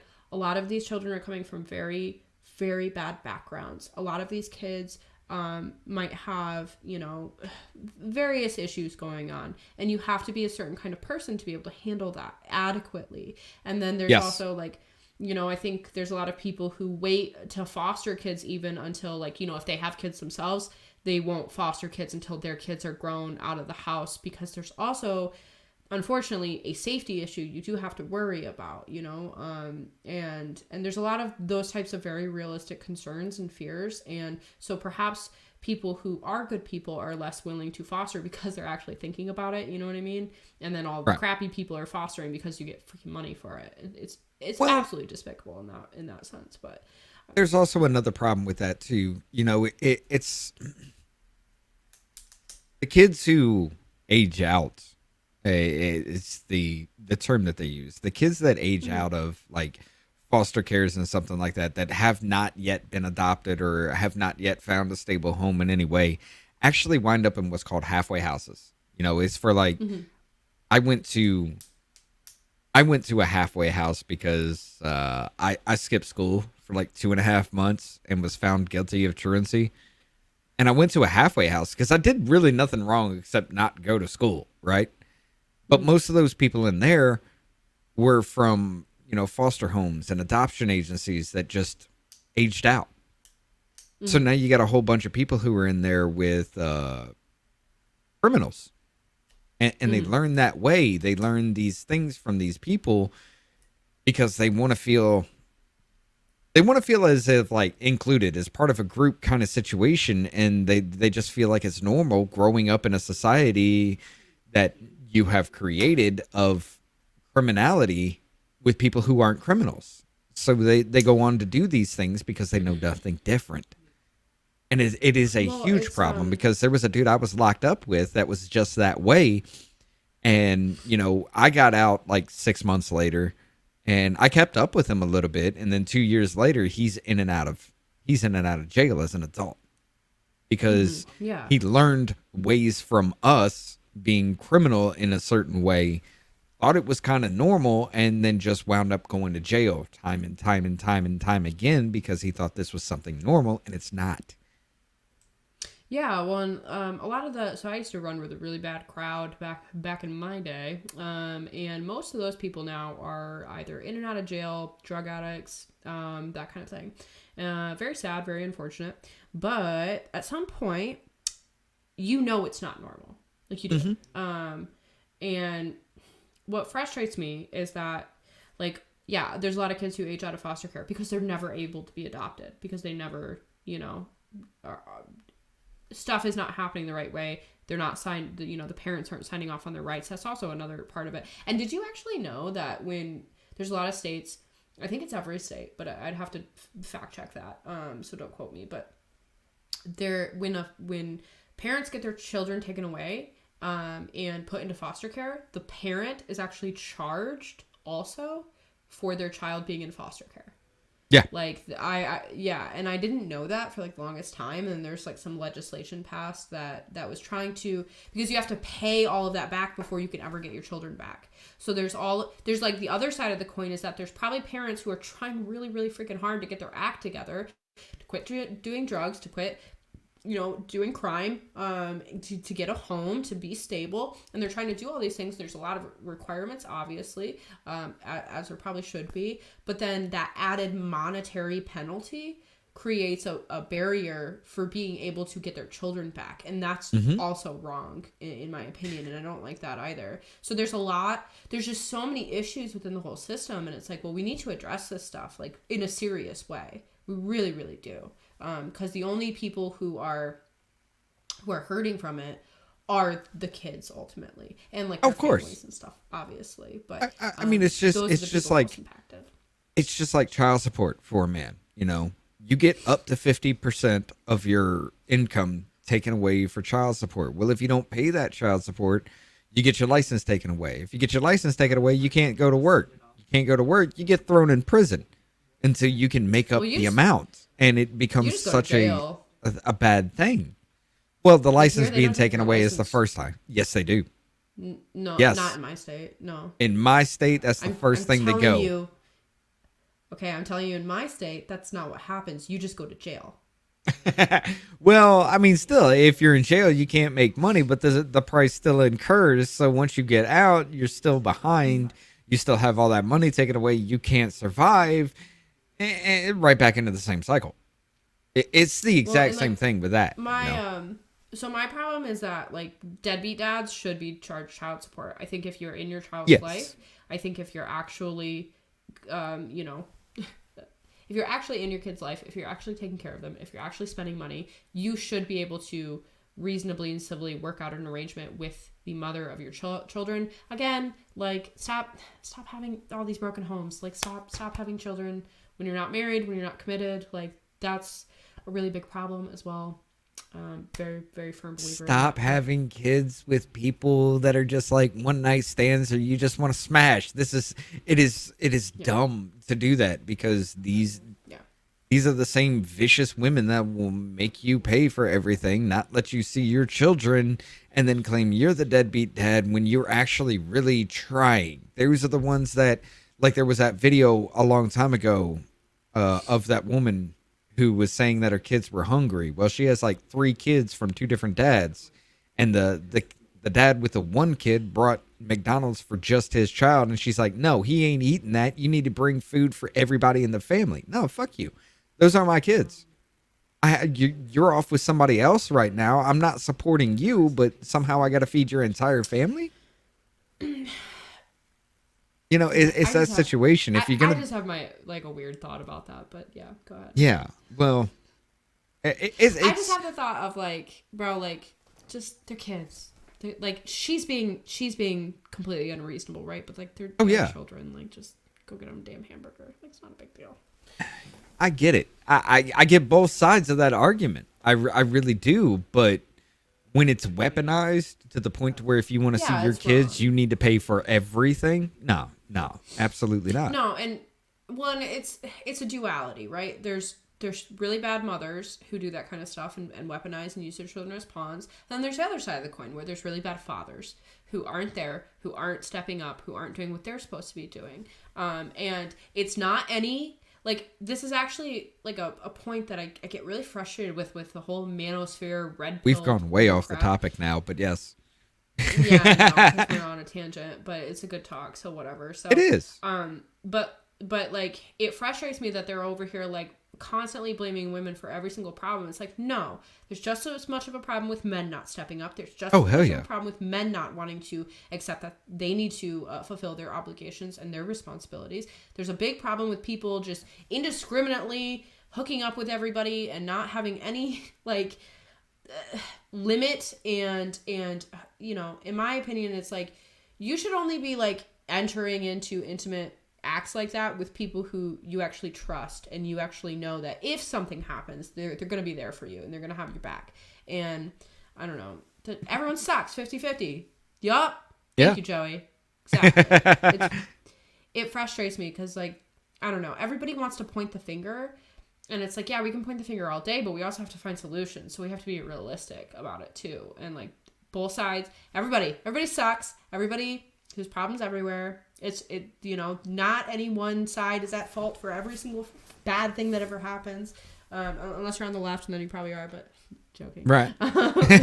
No, but I mean, with this point here, Sarah, or just take your kid to get the burger. Don't drop it off where the other kids have to watch that kid eat. Yeah. Well, see, here's the thing. The mother wouldn't let the child go. She wouldn't let the child go with her father. And the father brings the kid food, and then she's like, no, everybody must have food or nobody gets to eat. You know, it's that situation. Like, you can point to bad parents on both sides. Like, there are a lot of shitty men out there, and I know a fair amount of them. But there are also a lot of shitty women out there, and I know a fair amount of them who are just mad at the father because of reasons and use the child as a weapon. And the dads, you know, they just don't want to be a parent. They smashed and did something with somebody that they don't see themselves spending the rest of their life with, or even trying to raise a child with. And then all of a sudden, the child is the one that takes the brunt of all the damage. Yeah, you know, it's really bad. I don't know. I'm just a really big believer that if you can't commit to somebody, like with something like marriage, then there's no way you can commit to raising a child with them. That's kind of where I've been for a really long time. Just in the, like, how can you expect to commit yourself to another person to raise human beings together when you won't even get married, when you won't even put a ring on it, when you won't even make that promise, that commitment to another adult? Like, that's my biggest issue. Which, you know, no shade to anybody. Like, I have friends, like very, very close friends who have children with people that they're not married to, and they're in a committed relationship and all of that. But my personal view is like, I don't know, it doesn't make any sense to me. I mean, it definitely doesn't. But I mean, let's get a little bit back on topic here. Yeah, sorry guys. Yeah. The other thing about this here is, you know, the Ab Prelins sells apparel that includes satanic imagery, including pentagrams, horn skulls, and references to the devil. One design found the apparels make t-shirts and pins with the message "Satan respects pronouns." Last year, Eric wrote on a brand's Instagram page, "Being called a demon is something I can cope with. An idea of a trans demon is pretty damn cool. Most of my work focuses on gothic dark, which is kind of inferred, on gothic dark and satanic imagery, just juxtaposed with bright colors and LGBTQ plus positive messages." If you want to bring that up on your screen real quick. Yeah, how do I do it? I do share screen, right? Yeah, just present and share screen. And I want her to talk about this a little bit because I got to visit the little boy's room. I'll be right back. All right. So yeah. So this is like the website of this person who's like, you know, Target's doing their campaign with, and who's making all of these things. And the brand name is super weird to me. I don't know. AP Pralin, Ab Pralin, who knows. But yeah, so you can see they've got like their little devil stuff. And like, to me, I don't really care about this kind of stuff. Heteronormativity is a plague. I kind of care about that, because imagine if like the outrage that would occur if somebody made a pin that said, you know, homosexuality is a plague. Like, I think rhetoric like that is just kind of, you're really weird, you know? It's just, astrology made me queer. That's weird, bro. Like, why? Why are you letting things make you queer? It's not a social contagion, though. Keep in mind. No gender, no problem. Like, it's just a lot of promotion. Bury cis feelings. This is so strange. You know, okay. When I saw this, you know what the first thing I thought of was? I could see this at Hot Topic. Yeah. Look at this. I mean, this should be a Hot Topic thing. This is actually kind of like threatening. It's getting into like threatening territory. Time's up for transphobes. Right. Gender not found. Gay icon with a Grim Reaper. I mean, but why does I get it as like a Satanist kind of feel, but why does like 1, 2, 3, 4 out of the 5, 6, 7, 8, 9.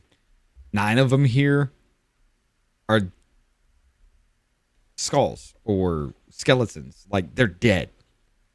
Mm-hmm. And that just kind of threw me off, too. I was just like, what is the... Like, this is what brought up the Hot Topic thing for me. It's just like, I could see this in Hot Topic kind of situation.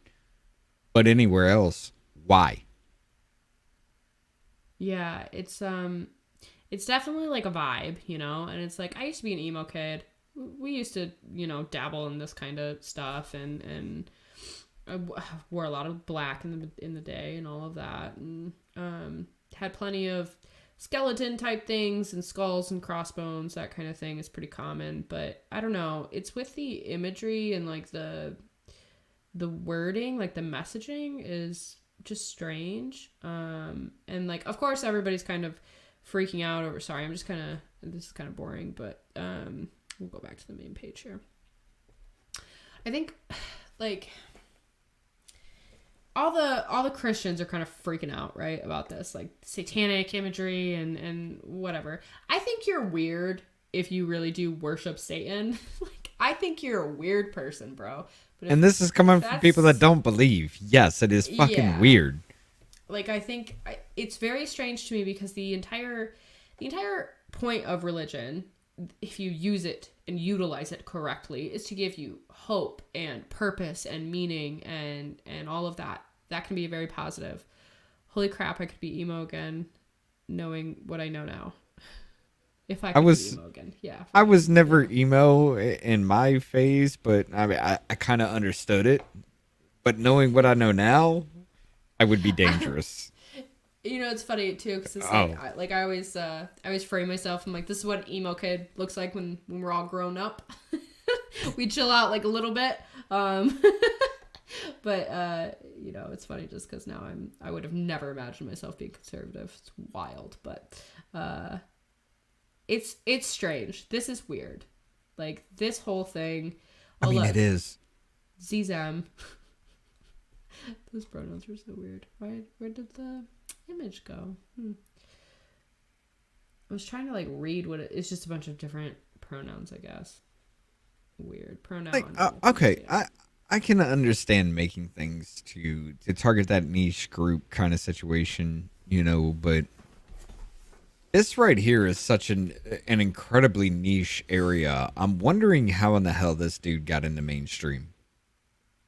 Like, that's just like, do you not vet people? You just see something you like and automatically buy it up and start pushing it onto people? Because, I mean, I could understand with politics, because there was that Satanist woman that was, because nobody paid attention and everybody's just like, well, fuck our sheriff. We're just going to vote in the Satanist here. We don't even know who she is. We're just going to mark that in there. And she's just like, y'all are stupid. I'm a Satanist. I'm not taking this job, but y'all are dumb.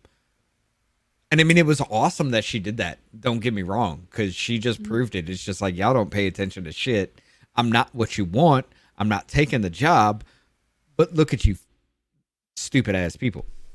I want to say worse, but yeah. I don't know. I think the messaging is what really kind of gets me about this. It's just it's very clear that they're trying to quite literally demonize just being straight, act like it's a problem, act like bury cis feelings. Like, does this mean like you're in yourself?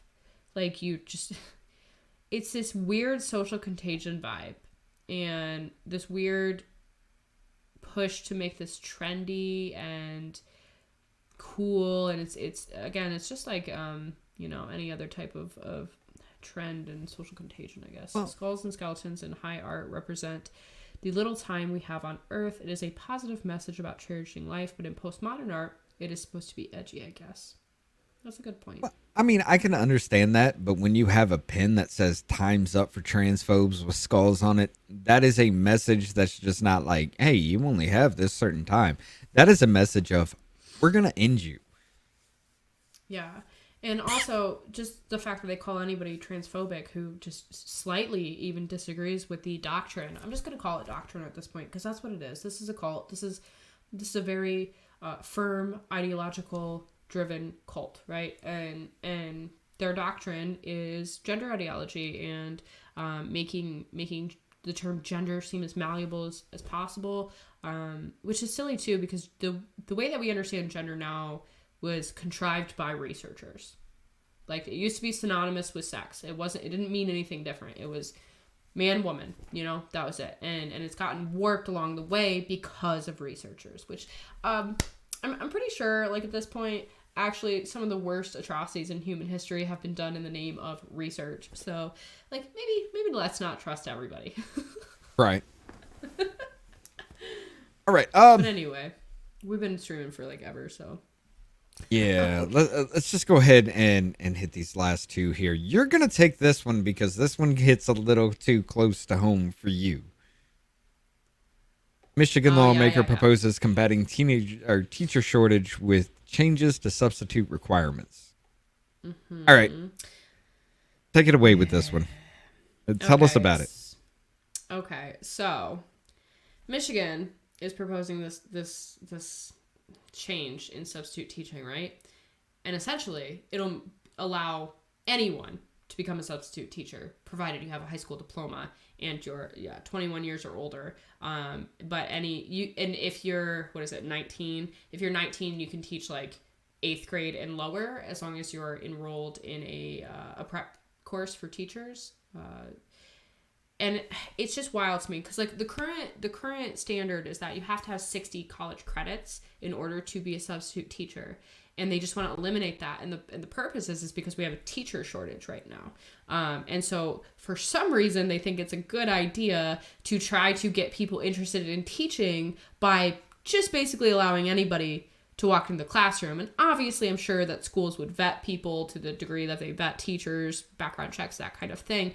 But we already have a really big problem when it comes to predators getting into the school systems, and there's already been thousands of cases of teachers and staff and faculty, being predators and using the role of a teacher. Like, that's how predators operate. They get in where the kids are. So it doesn't matter if it's a school, it doesn't matter if it's medical, it doesn't matter. That's why I get really irritated with the whole drag queen thing.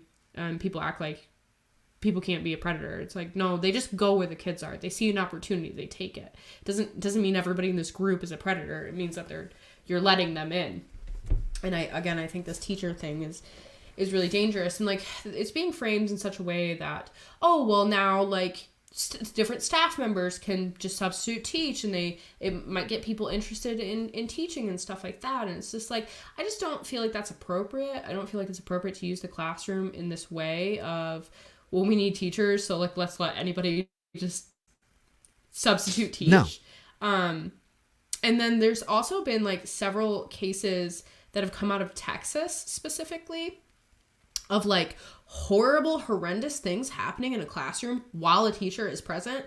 So if our regular teachers can't even do their jobs, which again, that's in Texas, not Michigan, but a lot of crazy stuff happens in Michigan too when it comes to the school system. So, but if normal teachers aren't even doing their jobs correctly, and like, why would you let anybody just walk into a classroom? Like, I'm about to go substitute teach, like, F it, like, not really, but why? It's just you got crazy concept. You got 2 kids to teach as it is. You don't have time to be going out there and substitute teaching. But no, what really gets me is like, you made some little points in here. Like right now it's 60 college credits that you must have to substitute teach. You're already hitting that woke indoctrination at that kind of point to go for, like, it was. Even when I was in college, the woke stuff wasn't that prevalent, but it was still a thing. It was still like, oh, you can't think this way kind of situation. And I had to curb what I was doing to pass. The only class that I had in college that was actually worth anything, that I had a freedom of expression kind of situation, a freedom of thought, was this one class that we were having about artificial intelligence. That was the only class where I felt like I had free reign to say what I thought and how I felt. So if they're already got 60 college credits, they're already in that indoctrination zone, and they're already going to push that on children. It made it kind of questionable to me. like I know this has been going on for a minute, and this has always been the kind of norm for a while, but it's kind of like a gatekeeping situation, and you know they're trying to help the teacher shortage with this, but this is not the way you go about it. Just like anybody with a high school diploma. I know a lot of dumb people out there with a high school diploma. I know a lot of dumb people with PhDs. Look, go out into the public and ask people what the order of operations is. Mm-hmm. You will find that a lot of people don't understand. I'm pretty sure we've got somebody in the chat that don't know their order of operations. You know, please excuse my dear Aunt Sally. Right. Parentheses, exponents, multiplication, division, addition, subtraction. You know, parentheses and powers are on the same. You do that. Then it's multiplication and division. They're on the same level. You do that. Addition and subtraction, they're the last level. You do that last. But there are a lot of people out there that don't even know how to do that. So when you come across like 2 + 2 × 4 = what? They're like 84. Well, I'm not good at math. Okay. So like I struggle with that kind of thing. Math and science were my best. Like, for instance, I've taken like algebra courses and like cried because like I get so frustrated and I don't understand things, and that's really easy. Algebra is very easy math. You always multiply. I like this one by 1,000 and discount the amount of ovens. That's basically what my brain does, bro. It's like somebody I remember getting like. I remember like doing like job interviews. Wow, call me. Yeah, exactly, bro. Like I feel attacked. I'm an idiot. I know what the please excuse me dear Aunt Sally thing is, right? But like to actually implement it, it's very difficult for me. Like I get confused and I'm not wired that way. My strong suit is English and writing and that kind of. It is a strong point in math, and it's something that people have to know, because you can lay it out in a term like, okay, what's 2 × 4?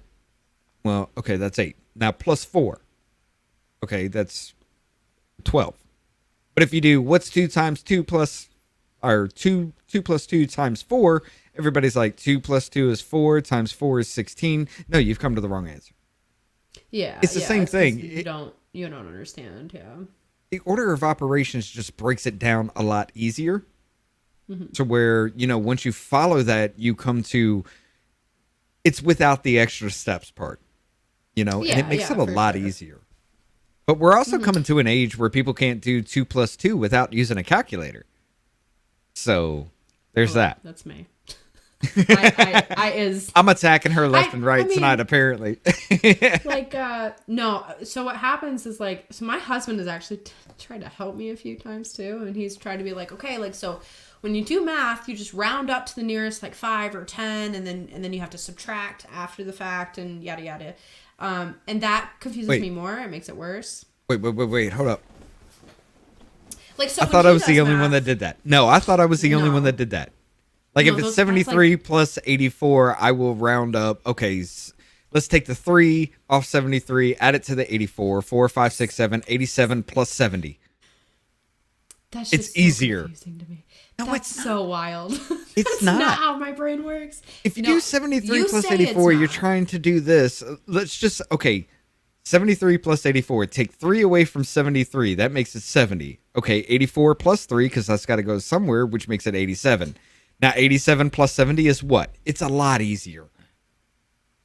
Once you get the hang of it, it is a lot easier to just borrow things from. That's the way I went in my head with it. Because I was actually taught that way. That's the way that people who are good at math do math. That's literally. My husband's very good at math. He's very good at math. And he needs to be. He's a mechanic. He does, lots of mathy things and lots of measurements and stuff like that, right? Lots of conversions. And I don't know. But that's well, that's a long way about it, but yes. My brain does not work in that fashion. And when somebody asks me a math question, I just internally panic for a while, and then I guess. That's usually what happens. Oh, this is going to be a great little segment to break down. But no. No, it's like when I was growing up in school, like You know what my they math said? teacher. They said that we'd never have a calculator in our pocket at all times, and guess what? Those bitches were wrong. Okay, because we do. Look, I can do math in my head very fucking easy, but I still reach for that calculator. It's very It's But no, it's a like my math hindrance. Like, I teacher, can't. when I was younger, I was struggling a little bit with math, and then my math teacher, she's just like, she had a conversation with me, and this is like I was in an after school kind of situation, trying to make up some shit that I didn't do apparently, because that's my life, but. She was sitting there talking to me, and after about a 20-minute conversation, she's like, okay, look at this. Now, we were talking about multiplication problems and everything like that, because it just didn't click in my head. Take this number, multiply it out, write a 0, because why the 0? Well, this is a number right here. It means this. And no, she's just like, okay, look, this is a problem. 83 times 20. Okay, what is 83 times 2? Okay, now add a 0 because it's a multiplication of 10. Just write that 0 off to the side and drop it down immediately. That way you don't have to write 0 times 3 is 0, 0 times 8 is 0. It's always going to be 0, so just write it at the end immediately. And I was just like, it clicked in that moment. I was just like, just rearrange them in my head. It's almost like an autistic kind of thing, to where I could just like, even when I'm doing it, Spectrum-y. I could be, because even when I'm doing it, you'll see me just like, either I'm writing it down with my finger, like on nothing. I'll just find a flat surface and just start drawing with my finger the problem. And it's like I see the problem with, my finger, like an after image kind of situation. And I can do it that way, or I'll do it in the air kind of situation. That's how that's actually how my brain works when I like spell words. Like, so I'm for me fucked to with spell a spelling. word, I have to like imagine it. I have to like visualize the word, right? So like that's a lot of times like I have to actually physically write it down. It's like I know how to spell it, but I have to actually write it down. Because I think it really has a lot to do with how our brains just memorize things. So a lot of times we memorize things in like a whole as opposed to like pieces. Like, so like words, you can actually rearrange all of the letters except if you leave the first letter and the last letter and you rearrange all the rest of them, your brain knows what the word is. Like, you'll be able to read it just fine. It's weird. It's fine. Unless it's just like one of those I guess ad hominem's not really the thing, but it's like if it was like not stole, but what are those words that like are just, they're spelled the same but mean exactly opposites kind of situation? You know what I'm talking about? Oh god, yeah. Unless it's something like that, because then you need the whole context of the actual sentence to understand what that word's supposed to be. But like I can, like people would just be like, oh, English much? Oh, like the grammar Nazi kind of situation. I don't even care if you misspell a word because my brain's going to understand what you're trying to say. That's just a pathetic attack. They're homonyms. Yeah, homonym. Okay, so I was close. I added "ad" in front of it. But yeah. I know. But no. Bro, same, okay? It's not my best moment in life, okay? But yeah. So I don't like math. Let's see. Intelligence is the ability to learn. Yes, that is what actual IQ is. When you take an IQ test, that's what it's studying. It's not your ability to regurgitate information. It's your ability to learn. But if you sat down to learn the math, could you? Yes. Or intelligence is fluid. I always say ignorance can be taught, stupid can't. And that is true. If you're ignorant to something, you can learn about it. But if you're completely stupid on the fact, there is no teaching that. It's like if I sat down and talked to Ashley about how black holes work. None of that's going to make sense to her. No matter in layman's terms how I break it down, none of it's going to make sense, and she's going to feel like I'm just talking down to her at that. Okay, so you know what is funny? You want to hear something funny? And I'll tell everybody. I'll embarrass myself a little bit. So I was my husband was like trying to explain to me why money is valuable. Like because it's not backed by anything, right? And he was like, it's valuable because we say it's valuable. And I was like, what? And he was like, this is like years ago, and like it comes up every once in a while because I'm always like, why? Like I think I just had asked him like, how does money work if it's not backed by anything? And, you know, it's the stupid question, I guess, but money only works because you have faith in it. Yeah, exactly. And I was just like, so we're out here just living on a dream? And he was like, yeah. He thought it was the funniest thing. But I mean, if we put value into the rocks in your lawn there, that would be our currency. Yeah, yeah. I mean, well, and he said there's been other societies that have had different types of currency, and that just it's valuable because it's valuable. It's valuable because they believe it's valuable, and that's what it is. And it's just very interesting. You know what I mean? So. It's weird. I mean, it's all this made up concepts. That's how like gold became something like it was incredibly rare and hard to find at a point, so it became like an incredibly valuable thing. You know, so when people would prospect for gold and they'd melt it down into a coin, you know, that became a standard because it was a valuable thing. It was hard to find, it was hard to get to, so it became a standard. Now we've come on to this denim-like paper money situation that is backed by absolutely nothing but the price of oil. Like, we have put ourselves on an oil standard instead of a gold standard, so there is absolutely nothing to back our dollar bill, which is why it's crashing. We don't own the oil industry. We don't have a dominant market on it, so our dollar bill is worthless. Yeah, well, they're also just pumping more into circulation, which depreciates the value of money in and of itself. Like, oh my God, have you guys? I'm gonna bring that up. The M1 money supply. That is ridiculous. Like, there is a huge curve on that, and it is incredibly disturbing to see this trend. Like, share this tab. Like, this is the way we pumped money. Like, this starts from 1960. And then all of a sudden, 2010, there starts a spike. 2020, it shoots the fuck up there because that's when COVID. That's the whole thing with the pandemic and everything. But look at that. Let's see, can we... Let me take this down a bit. Look at that curve. From January 2020, the pandemic starts, and then all of a sudden, April 2020, boom. It's not even a curve. That's just a... That's a hockey stick. That's a hockey stick. And y'all wonder why inflation happened?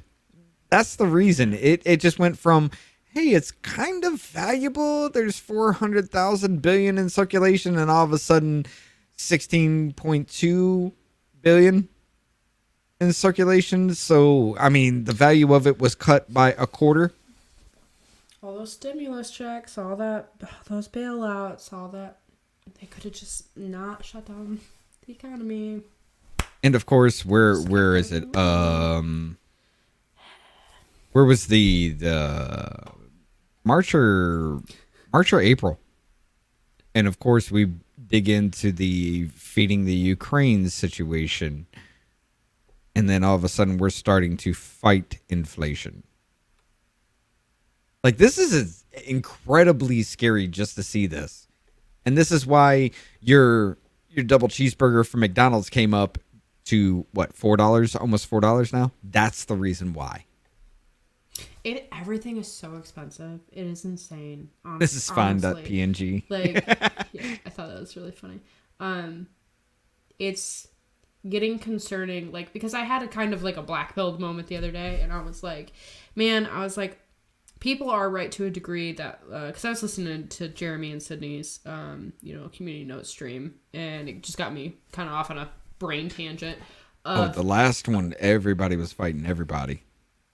Everybody had a problem in that stream.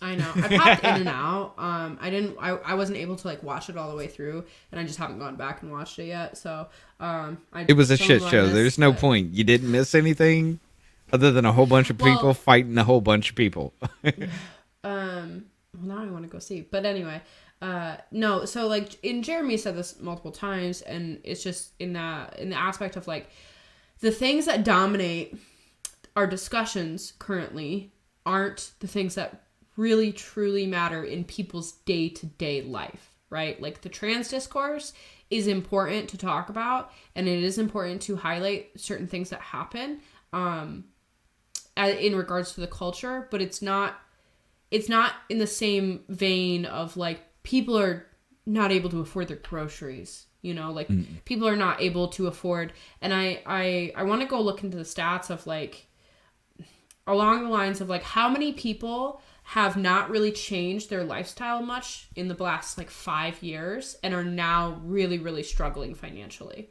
just because of how expensive everything has become. I really want to know that, because I think it's actually really important. And what's frustrating too is that a lot of politicians also are focusing on a lot of the culture war stuff as opposed to highlighting those types of really important issues. What are we going to do about healthcare? What are we going to do about the failing dollar? What are we going to do about improving people's day-to-day lives? And how are we going to facilitate that in the best way within regards to these systems that we have put in place? Like, I don't know why nobody's talking about healthcare. It actually kind of bothers me. Like, I haven't, heard anything much about it, and I want to look into what DeSantis' platform is on stuff like that. But it's frustrating that it's all this culture war crap. There is a lot of people that want to talk about that, but in debates and in talks, they're pushed into this trans thing. They like nobody can get an edge word in a word in edgewise words. But nobody can get a word in edgewise about anything else, because of that situation. Like, everybody's pushed to that topic. And how, in any way, are you going to reach the American people who, in the long run of things, look, we don't give a shit about the trans situation. Don't come after the kids. That's the only thing we care about. We don't care about that. The only thing I care about is, how is my dollar? I worked my entire fucking life to push myself into the middle class, to push myself to a point to where I can be stable, I can be comfortable, I can live under my means. And then all of a sudden it's all taken away, and where I would be making damn good money in my state, I would be making to a point to where, we can have a big house and still afford to pay for everything, with my wife included. But yet we're still in the same state we've been since we came out of high school. Yeah. Where are your talks on that? No, we can't do that. We need to talk about the trans thing. Come the fuck on. But it's a great segue. Well, and it's just really frustrating for sure. And I want politicians to actually address what they're going. I'm sick of the game of let me smear the other side so that you vote for me. No, tell me what you're going to actually do. Because I'm sorry, but Trump is running on a lot of hopes and fucking dreams right now. Okay? And that's it. He did some things, right? But most of his time in office was just battling people and them trying to get him for anything they can. And now I'm watching, speaking of DeSantis, can you pull it up? I was looking into something else before. Oh, my bad. What is the inflation rate now at 25%? Now, see, here's the thing. Everything that you're seeing right now would point to. I'm just going to go ahead and throw this up here. Annual U.S. inflation rate fell to 4.9% in April 2023. However, this also takes away from the housing market, because that makes that go through the fucking roof. So everything you find out there as far as inflation rate, the rate of inflation really is insane. Tommy, I would say with a housing market included, you're probably really close. But seeing as how we took the housing, the mortgage, and everything out of the inflation rate not too long ago, I think it was during Obama's term that changed because of the housing crisis that happened during that, or what was it, 2008? That wasn't Obama. That was Bush, wasn't it? No, wasn't Obama? Yeah. That was during Obama, because Bush was 2001. That was the September 11th thing. So yeah, that was under Obama. So the housing market bubble that popped and everybody freaked out about that shit. They took that out of the inflation rate in equation out of the whole thing. So I'm going to say you are kind of close. Oh no. If not that. No. So it's kind of both of them. So like when I looked up who was president in 2008, it says George W. Bush, and then that's just the year that Obama got elected. So 2008 was the presidential election. He got elected in November, went into office November 2009. Yeah, that I guess that would be the end of his January. second term. Mm-hmm. Yeah. Okay. So, It's I mean, that happened. The housing market bubble actually did happen under Bush, which Bush was a fucking moron. I mean, you can't. What was that thing? You fool me once, shame on me. Fool me twice, you can't kid a kidder, or you can't bullshit a bullshit. Whatever the hell that line was. I have no idea. The dude's an idiot. Like the best thing to describe him with was during that scene in Harold and Kumar Escape from Guantanamo Bay, where they met President Bush, and he's just sitting there. He's like, dude, you're trying to ban weed. Why are you smoking weed? He's just like, hey, do you like getting a BJ? Yeah. Do you like giving one? No. Then you're a hypocriticizer. It's wrap that up. That is his whole presidency, as far as that's concerned. He was a moron too, but yeah. But I'm just yeah. Let's go back to this. Apparently, we had a good segue and we fucked it up. But yeah, apparently Ron. But yeah, Ron DeSantis is running. He filed his paperwork, and he actually raised like a crazy amount of money in the first like 24 hours. I think he raised like 8.2 million for his campaign. He did announce on Twitter, and there's a lot of technical difficulties. This is the original. So this was like the original, like, oh, he's gonna announce tonight, I think is what this is. Yeah, set to publicly announce. And then he went and Okay. Who I'm sorry. I asked who had to write this. Darren Doggery, because they put a thing in Tim Pool in here, a little video for it. I liked it. I understood the whole point behind it, but it's just like, really? You go to that? Because the dude's been under fire for a lot of stupid shit lately. Who, Tim? But yeah. I mean, they tried to remove Juror 77 from the E. Jean Carroll case because he watched like 4 episodes of Tim for like 5 minutes, and somehow he's a right-wing extremist. Oh, I mean, that's not really like Tim's fault. But anyway, yeah. No, it's not. But yeah, he's had hit pieces after hit pieces written on him, and it's great. Yeah, and that's kind of a norm thing, but yeah, no, like so the Twitter space was interesting. I couldn't even like get in it. I tried. It wasn't available. They had a lot of technical difficulties, and then I did listen to, it's like a 7-minute clip, and I don't really want to play the whole thing, obviously, but basically him just going over and kind of doing a little spiel. It was a bit lackluster, I will say that much, but I liked everything he had to say. I think he needs to work on his media presence. I don't know what was going on there, but I watched the Timcast after that, and man, they went hard on him. Like they did. Which Tim Pool's kind of like all about Trump right now, which I don't really agree with. I just don't agree with him. I want DeSantis. So, but I will say this: pay attention, guys, because you're about to see a whole bunch of the like Trump loyalists, basically.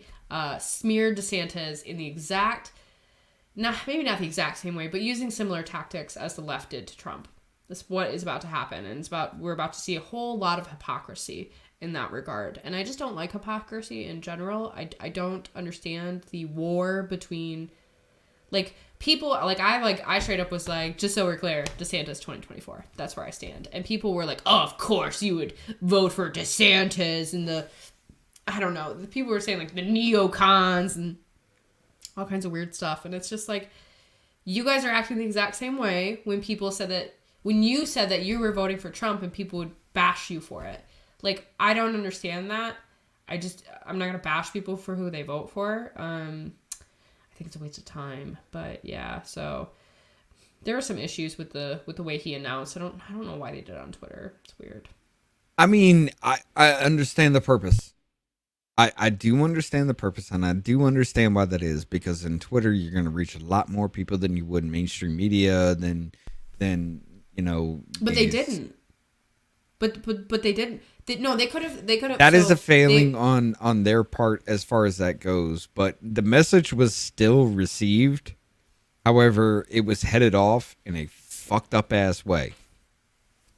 Because nobody could get in, nobody could understand, nobody could hear what he was saying, and then all they got in the roundabout way was everybody trashing him because he was like low energy. He's just like, it felt like he was reading from a speech kind of situation. That's just how DeSantis is, though. Like, if you go back and look at his speeches and everything, it's kind of like it's almost a monotone situation for a lot of the things he says.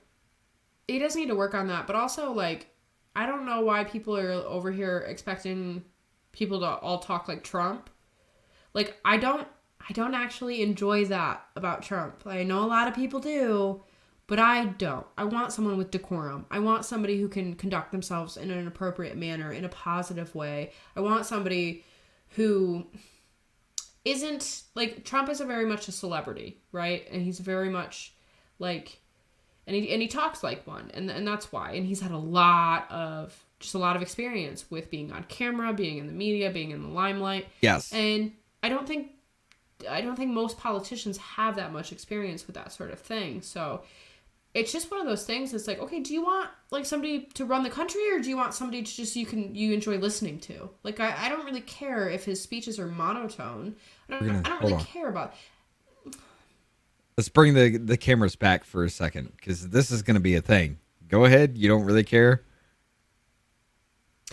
I understand it in such a degree that you want to, like, kind of fire people up and you want to get them, you know, passionate about something.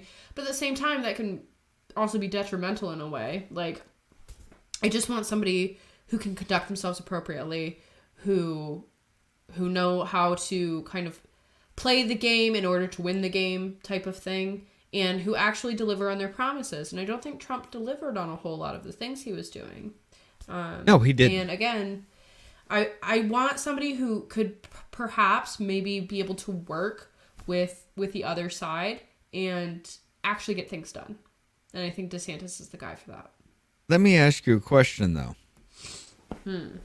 As far as DeSantis goes, okay, the dude, what really bothers me about DeSantis is the whole, you know, the New York thing, Alvin Bragg going after him for the paying of the Stormy Daniels thing. DeSantis was just like, keep me out of it. I don't care. That's where you lost me. Because all you had to do, and I'm serious about this, all you had to do was just say, yes, this dude he's smearing me. He's talking a lot of smack, but I don't care. He is one of my citizens. You were coming after him for political reasons. This is a literal political hit to try to keep him off the ballot. I'm not doing that unless he goes willingly himself. You are not taking him from my state. I'd have been behind DeSantis 100%. But the fact that he's just like, no, keep me out of it, kind of threw me off, because he's not ready for what DC's throwing at him. I do want to lean towards Trump in this, because look at everything that Trump's gone through with the whole political attack. Since 2016, this motherfucker's been under fire for everything. He already been there. He knows these people are wicked. He knows these people, their games and everything like that. And yes, I do feel like he is going to walk in, because he's not going to be elected again. He can never be elected again. He's going to walk in and say, fuck this. We're done. You're fired. Get the hell out. Let's restart. No, I don't think so. He already... Okay, so... The E. Jean Carroll situation, Alvin Bragg, the whole... the Georgia thing coming up. I don't know why anyone actually thinks that Trump wouldn't have done the exact same thing that DeSantis did, given, like, if it was flipped. Trump would not have gone to bat for DeSantis. It's very clear. Of course because not. The minute, exactly. So why is it a bad thing that DeSantis didn't do the same thing?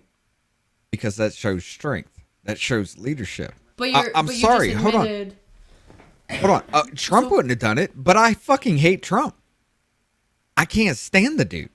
He's the biggest asshole I've ever seen. And I do mean that. And it's not hyperbole. But if So- DeSantis were just to say, look, yes, he's smearing me. I don't like it a lot. But damn it, I'm standing up for the dude that's literally Trump- trying to end me. I'd have What been I'm behind him saying is- 100%. What I'm saying is Trump would not have shown that same courtesy. So why is it a markdown for DeSantis to also not do that? When I guarantee you Trump would have never shown that courtesy. Because the minute, I guarantee the thing about you. Trump... I will agree. No, Yes. the thing about Trump, yeah. So it shouldn't be a markdown when Trump wouldn't have done that. I guarantee it. Because Trump throws anyone under the bus the minute that he sees them as competition. Because leadership is backing up the people under you, even if they are your biggest enemy. Okay, so Trump is a bad leader then. Yes. Okay. So But I just don't his- understand that. I feel like that's a disconnect. His next term, I guarantee you, will be, look, you did this. Let's get you the fuck out of here. Because Why didn't he? the Why didn't he? Do Mar-a-Lago that with Fauci? question, yes. Why didn't he? I can't honestly say, because that is something that should have been right there off the fucking bat when the dude's just like, nah, don't wear a mask. Wear a mask. No, we shouldn't lock down. Lockdowns are needed. You should have already understood that this dude is full of shit and he's just going off what the media says. He is literally doing that. He's turning on any news station, and the news is just, he's going to say what the news wants. You should have already understood that, and you're sitting there calling the fake news. I get it. The shit with the AIDS situation back in the 80s and everything like that. You should have already known, dude. Yes, bringing in John Bolton, all these other motherfuckers that you brought in who literally just tanked you the entire time. I get it. You are not perfect. You'll never be perfect. But I would back somebody who's literally taken fire from every single one of our alphabet agencies than somebody who seems to be playing ball with the alphabet agencies. I don't want the FBI in my asshole, but the FBI's in his asshole. Is he going to be against the FBI? You're damn right. So I'm gonna say this: people are walking into this thinking that Trump will do something different than he did in his first term. And I don't know why anyone is, quite frankly, dumb enough to make that determination when now Because he's got has nothing to lose. He has we have something to lose as a country. That's the problem. I don't give a crap about Trump. I don't care. I'm over the circus. I'm over it. I'm over it all. I want someone competent. He's not competent, in my opinion, because he's now got an entire laundry list of stuff. As much as the left wants to smear DeSantis, it is not the exact same thing, because guess what? No. DeSantis actually represents conservative values. He's actually a family man. He's actually has a good, solid, stable character about him. He actually served in the military, and Trump doesn't have any of that. Trump was never conservative. He was always a Democrat. Oh. And when the left kind of went crazy, well, he either saw a good opportunity or maybe he changed his view, whatever it was, you know what I mean? That kind of prompted him to do this and run for presidency in the first place. But in my opinion, Trump is a horrible representation of conservative values, and There's nothing people who are conservative about the dude. exactly. He And only people ran who as are a diehard Republican. Trumpers- The only reason he ran as a Republican is because the Democratic base was so, literally, it's just like you had all-stars on the Democratic base. He would have never won had he ran as a Democrat. Exactly. The dude's And not so conservative. just, The only reason he put himself down as a Republican is so he could win. I get you. yeah. So in my opinion, and for some reason there's like all these like conservatives who are like, oh, Trump is just the greatest thing ever, blah blah. It's like, no, he's actually a horrible representation of the values that you claim to have. And Yes. and I think that all that's going to happen is he's going to spend 4 years yet again battling the left and not really getting a whole lot of stuff done. Like, he could have gotten more had he been, like, you have to, listen, okay, the same way I think about it as, like, how I kind of do, like, this is a micro scale example, but how I do, like, my social media stuff. I play ball enough to be able to make my content, have it circulate, get around all of the stupid community rules and stuff like that. And I still get flagged sometimes, but you have to play ball to a certain degree to make things happen. You do have to extend an olive branch sometimes. You do have to put your foot down other times. You have to pick your battles strategically in order to actually do something. And Trump just makes everything into a battle. He has huge ego. He is ego driven. It's a strength and a weakness all in one, because his narcissism is actually the reason why he can take so much heat and not really care. Because he thinks he's the greatest thing. You know what I mean? Yes. But I don't. I'm just over it. Like, I'm over it. I want somebody who. Oh, she froze. Come on. Come on. Oh, no, don't do this to me, Ashley. This is a good conversation. Oh, she froze up. Jesus. Give her some time here. But while we are doing this, we'll catch back into that. I do want to point this out, and I guarantee you, this is going to be a situation every single one of you will see in this, and I want you to hear this, and I will add context to this shit. 2024. Before, this is George Soros talking about, back in the day, Ron DeSantis and Trump running against each other. And this is what you're going to see a lot of clips flying around about. Is that Trump and Governor DeSantis of Florida will slug it out for the Republican nomination. Trump has turned into a pitiful figure, continually bemoaning his loss in 2020. Big Republican donors are abandoning him in droves. DeSantis is shrewd, ruthless, and ambitious. Yeah, we can. He is likely you to stop be breaking up a bit. Republican candidate. I think we gotta wrap because my internet literally just gave out. Like, I'm on my hotspot right now. You were like, she goes. Your hotspot seems to be doing better than your internet does. But yeah, that was sometimes it does. George Soros talking about the fight between Trump DeSantis kind of situation, and there's a lot to that. Like, Soros actually said Trump and DeSantis fighting each other would be great for the Democratic Party because it would divide the Republican Party in their votes, giving the Democrats the win. Mm-hmm. He did not endorse DeSantis in any way, and that's a lot of what you're going to hear from the Trump people. She dipped that. Damn it. That's what you're going to hear a lot from the Trump people. Is the whole George Soros is backing DeSantis. Absolutely not. That's not a thing. That's never been a thing. He said that fighting between them would give the Democrat Party the win.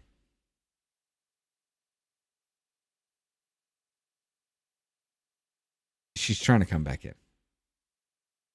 This is a thing tonight. We may actually have to skip a Rumble situation with her then. We had a good... I hear crackling.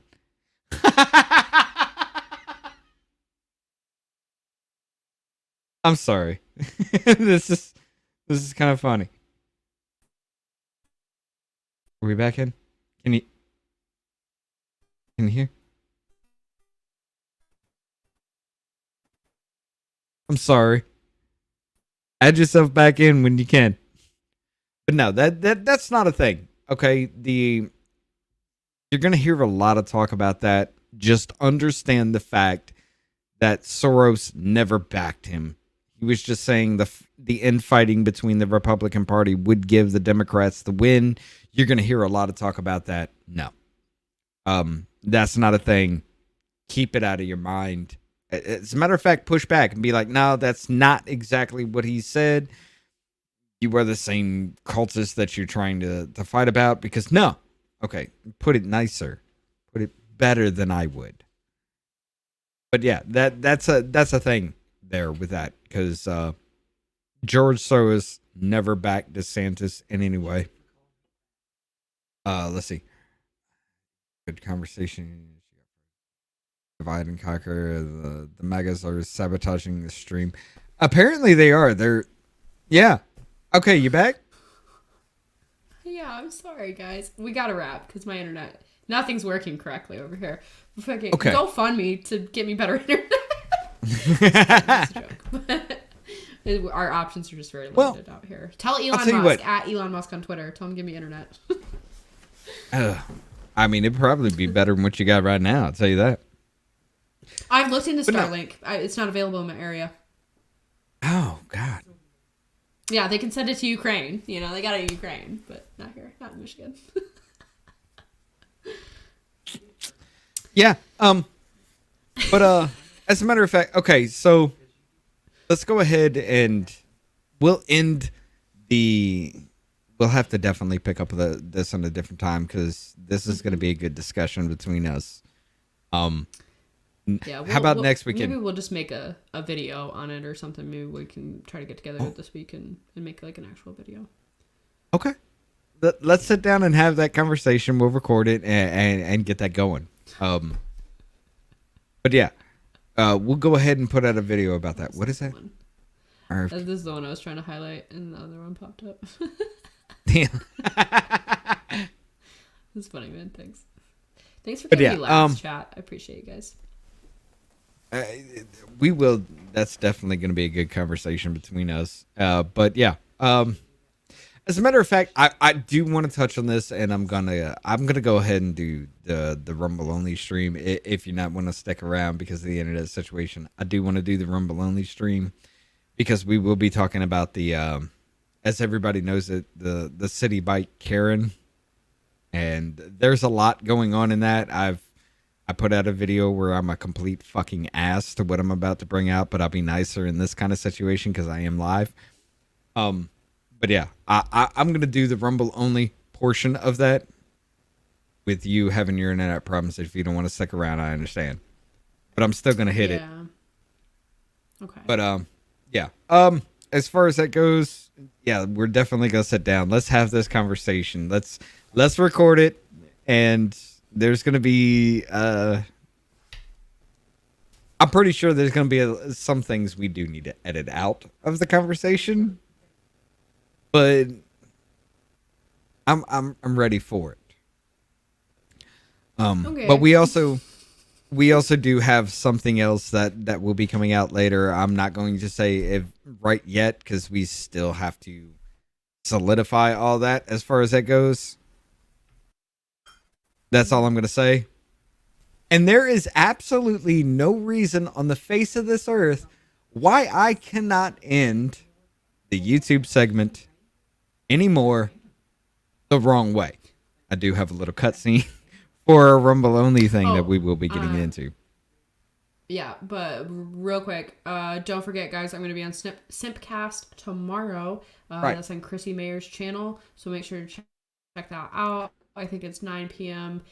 Eastern Standard Time, so definitely if you want to kind of join us. I have no idea what we're going to be talking about. I have no idea any of the details, but I'll be on there, so come hang out.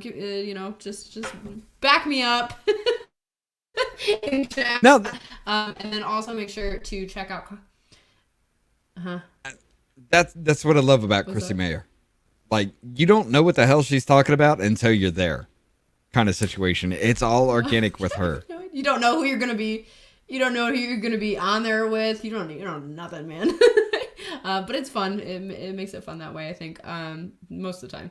But yeah, and she's great anyway. She's super nice. I really like her. But and then make sure to check out Coffee Brand Coffee. Use my promo code FreelyAshley at checkout for 10% off your order this weekend only for Memorial Day. And make sure you get your dad something cool for Father's Day. They got Father's Day boxes over there, so check them out. Okay. I hope I'm getting better at this. Who freaking knows? But it still probably sounds real weird. Let me know.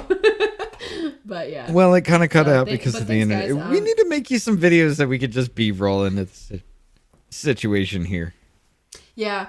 I have like, they sent me, anyway, I'll talk to you about it later, but I have like a little stream thing that I keep just forgetting about and forgetting to have you like add in. And I don't know if it's weird to add it in, but but yeah, we need a Freely Ashley.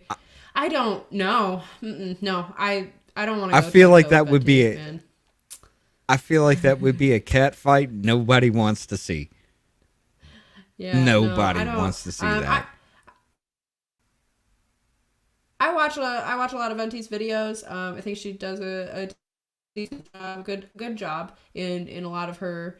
But she, it's just not my vibe. I don't. She can play unfair a lot of times. A lot of times she goes just. Yeah. She does a lot of low blows with her shit. Yeah, she goes really hard, I think. And I think actually like her and I agree in a lot of areas. I haven't really talked to her, spoken to her very briefly on stream and stuff like that. But yeah, no, like we don't have like a, right. I don't know. I don't talk to her. So, she does her thing. I do my thing. I don't want to have a bunch of drama with creators. That's not me. I'm not here to stir the pot, so to speak, with other people. Like, I want to make my content. I want to do collabs. I want to hang out with people. I want to have conversations. I don't want to have big creator wars. It's not my thing. So. Oh God, no. So I don't make. No. I'm not gonna make hit pieces on anyone. Like, or that's never my intention. For this show, that is not it. Not it. For this one, we're not doing that. But yeah. All right. So, your final thoughts before you kind of crap out on us completely. What you got? Yeah. So, so I just want I do want to kind of highlight the DeSantis Trump thing again, because I don't want to see.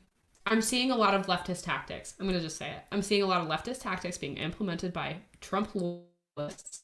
I don't know how else to describe it, against people who are for DeSantis, and probably vice versa too. But I've mostly just seen it, a bunch of Trump people hating on people who like DeSantis or voting for DeSantis. There's a lot of smear tactics starting. A lot of really low ones too, which I've shared a couple on my Twitter. If you don't follow me on Twitter, please follow me on Twitter, FreelyAshley92, because I'm very active on Twitter. So, but I have a big problem with that. It shows hypocrisy. It shows a complete lack of integrity, in my opinion, and there's a whole lot of big creators kind of joining in the fight. So just start paying attention to that. Keep your eyes open.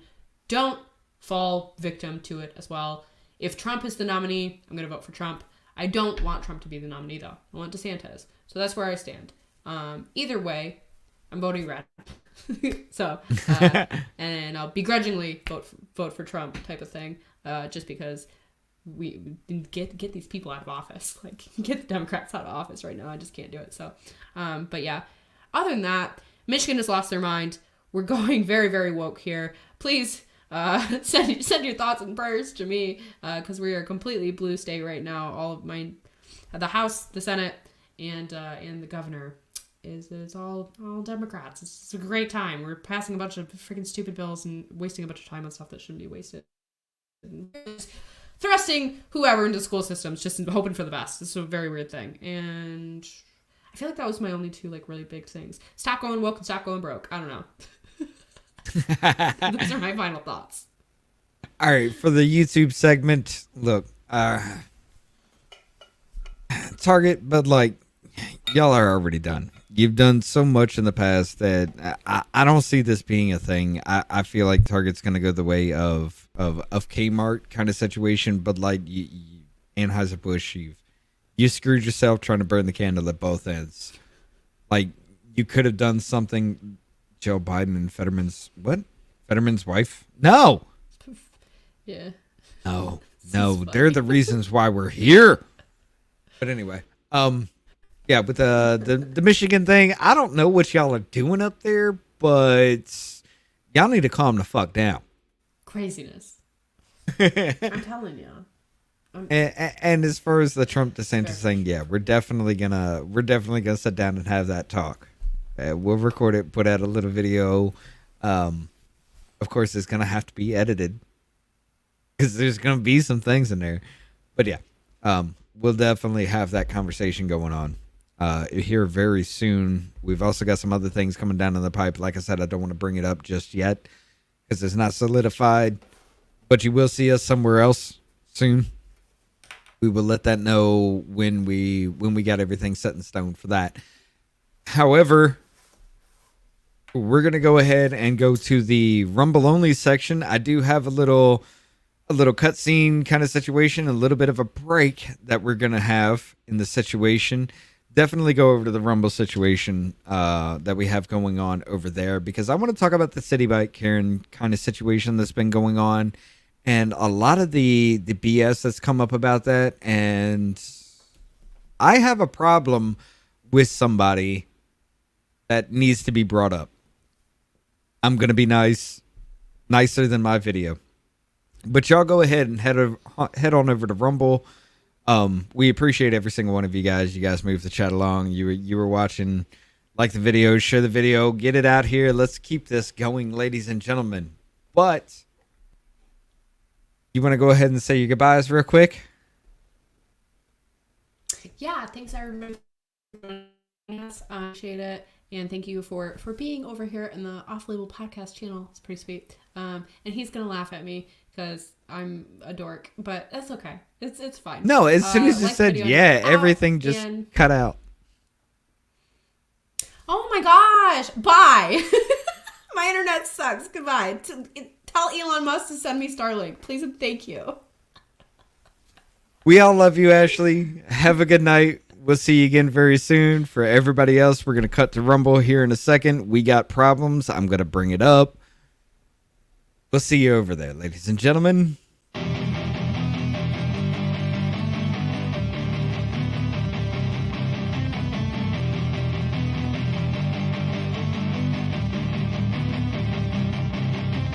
Ladies and gentlemen, the mainstream narrative has become cancerous to society.